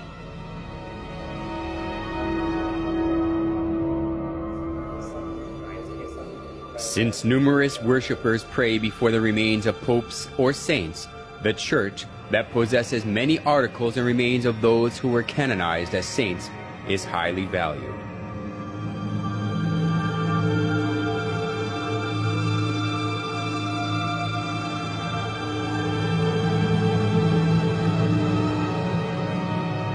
St. Mark's Basilica in Italy is said to have the remains of Mark. Basilica of San Francesco in Italy has the remains of Saint Francesco. And it is believed that the skulls of the wise men who visited baby Jesus are kept in the Cologne Cathedral in Germany. People kiss the displayed relics and the coffins that contain the remains and pray for God's blessings before them. The veneration of relics of the Catholic Church even took the form of decorating the church with human bones.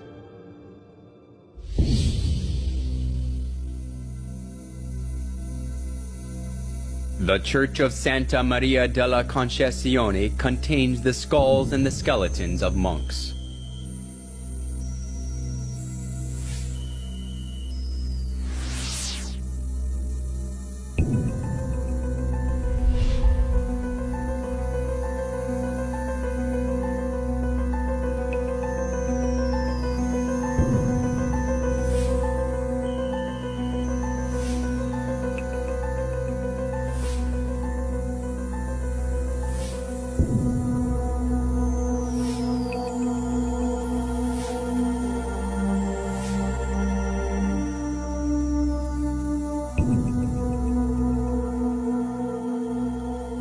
A Catholic church in the Czech Republic is designed with the bones of over 40,000 human bodies, and it attracts people.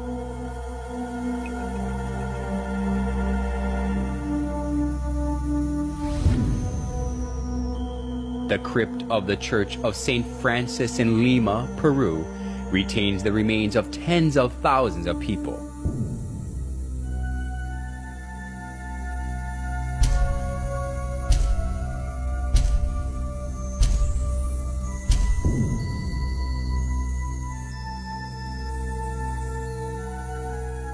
Usually, we shudder to think of the bones and coffins of dead people in the church.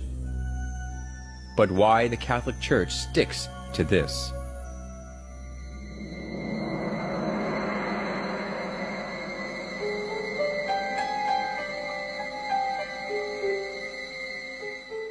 You will find that Catholics are encouraged to honor the saints by imitating their holy lives,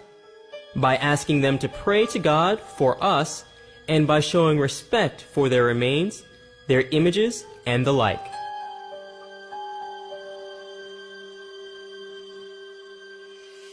Why do they say that God grants his blessing through the relics of the dead, especially of those who are called saints?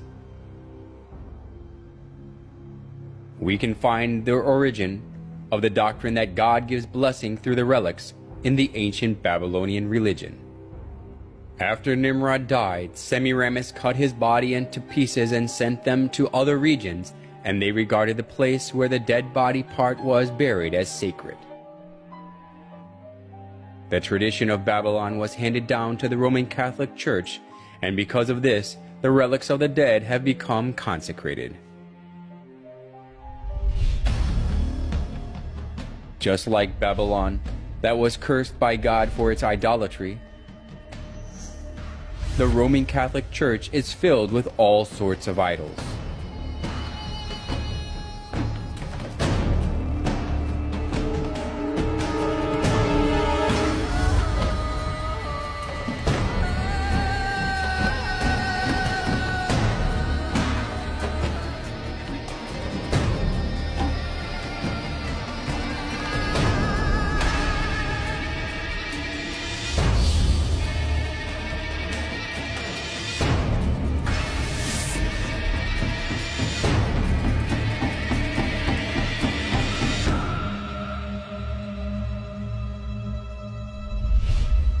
In the name of God, the Catholic Church lures many souls into worshiping idols, not God.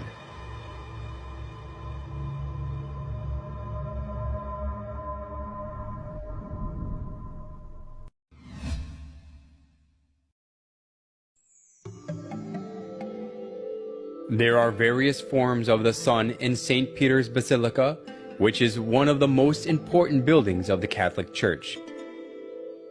The sun disk is around the head of the statue of Peter,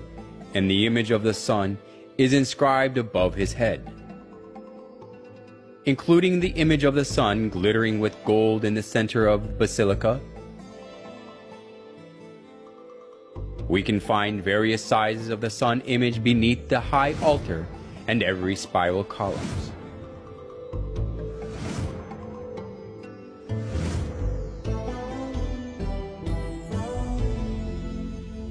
Even the cross on the altar and the utensils used for communion and the priest's costume have the sun images.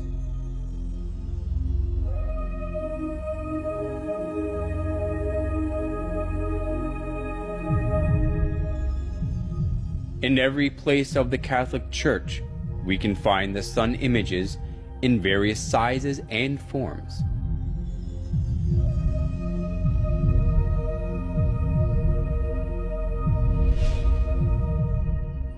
Among the various forms of the sun in the Catholic Church, some has a picture of a dove in it.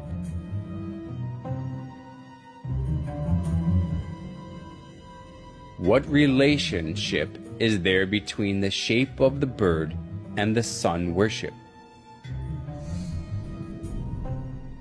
In the ancient religion of sun worship, the sun god used to be depicted as a bird. The sun god depicted as a bird was originated in Egypt and spread to Rome. The son of Assyria was represented as a winged bird, and the Egyptian sun god Ra and Horus are in the shape of a bird. The famous Egyptian bird of fire, Phoenix, is also the archetype of sun worship. In Rome, too, people carried the bird, the symbol of the sun god, on the pole.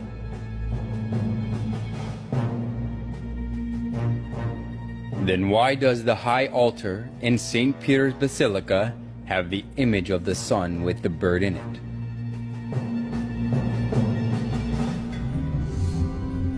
The Catholic Church insists that the bird in the solar image is the Holy Spirit. But this is a mere excuse.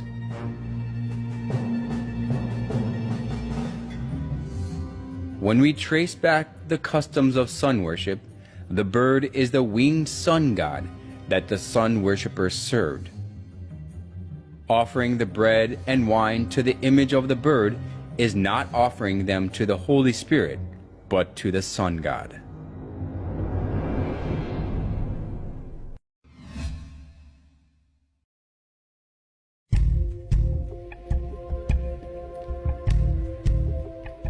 St. Peter's Basilica is located in the Vatican City.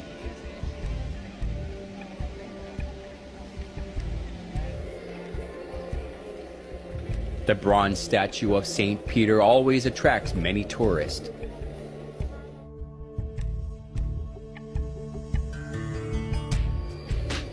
People believe that their wishes are realized when they pray by touching the foot of Peter, so the feet of the statue have been worn away. The biggest reason more than 10 million people every year on average visit the Basilica is that they insist that Peter, who was one of the 12 apostles of Jesus, was buried directly below the high altar of the Basilica.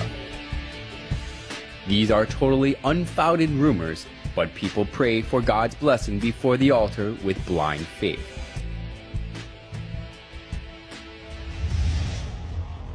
They even teach people that they can have help, even the help they cannot have from God, when they praise and pray in the names of the dead saints. Our most mighty protector graciously assists us from heaven in our struggle with the powers of darkness. And just as you once saved the child Jesus from mortal danger, so now defend God's holy church from the snares of her enemies and from all adversity. Surprisingly enough, hygielatry also has its origins in Babylon.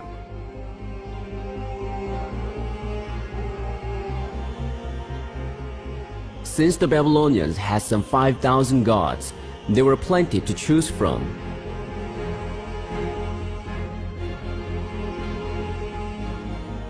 Every month and every day of the month was under the protection of a particular divinity. In ancient Babylon, the roles of gods were divided by people's problems and occupations, so the people worshiped their certain gods associated with their needs.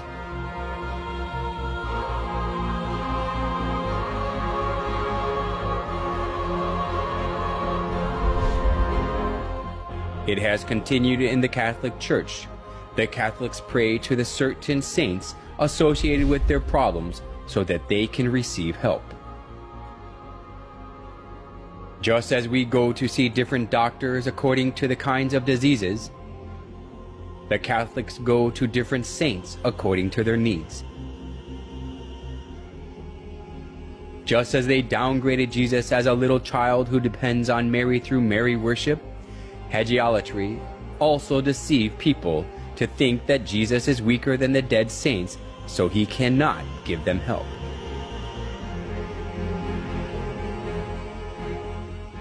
Nowhere in the Bible can we find the worship of saints. Instead, the Bible warns that worshiping anything other than God is idolatry.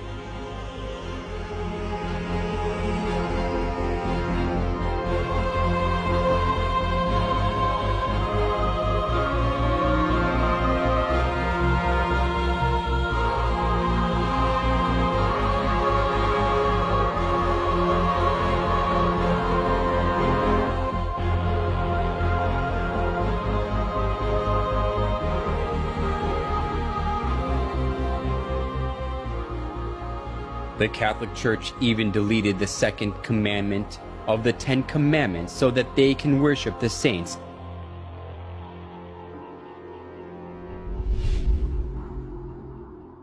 They outbrave the law of God. Do not make other gods or serve them, and stand against God.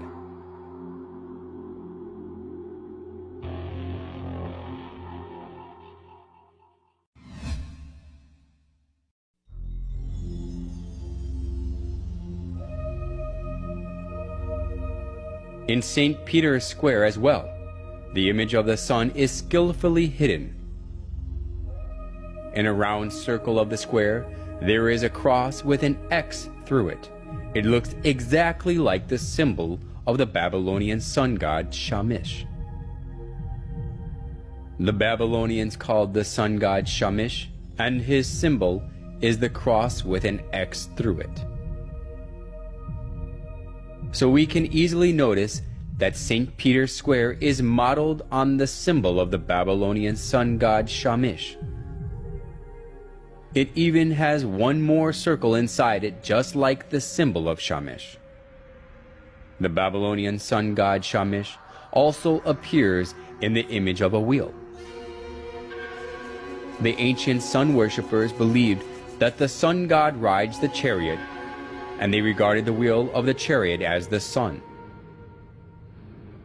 To our surprise, St. Peter's Square has the shape of a wheel. The obelisk in the middle of the square is an axle. The square itself is the wheel. We can notice that St. Peter's Square is also the figuration of the sun.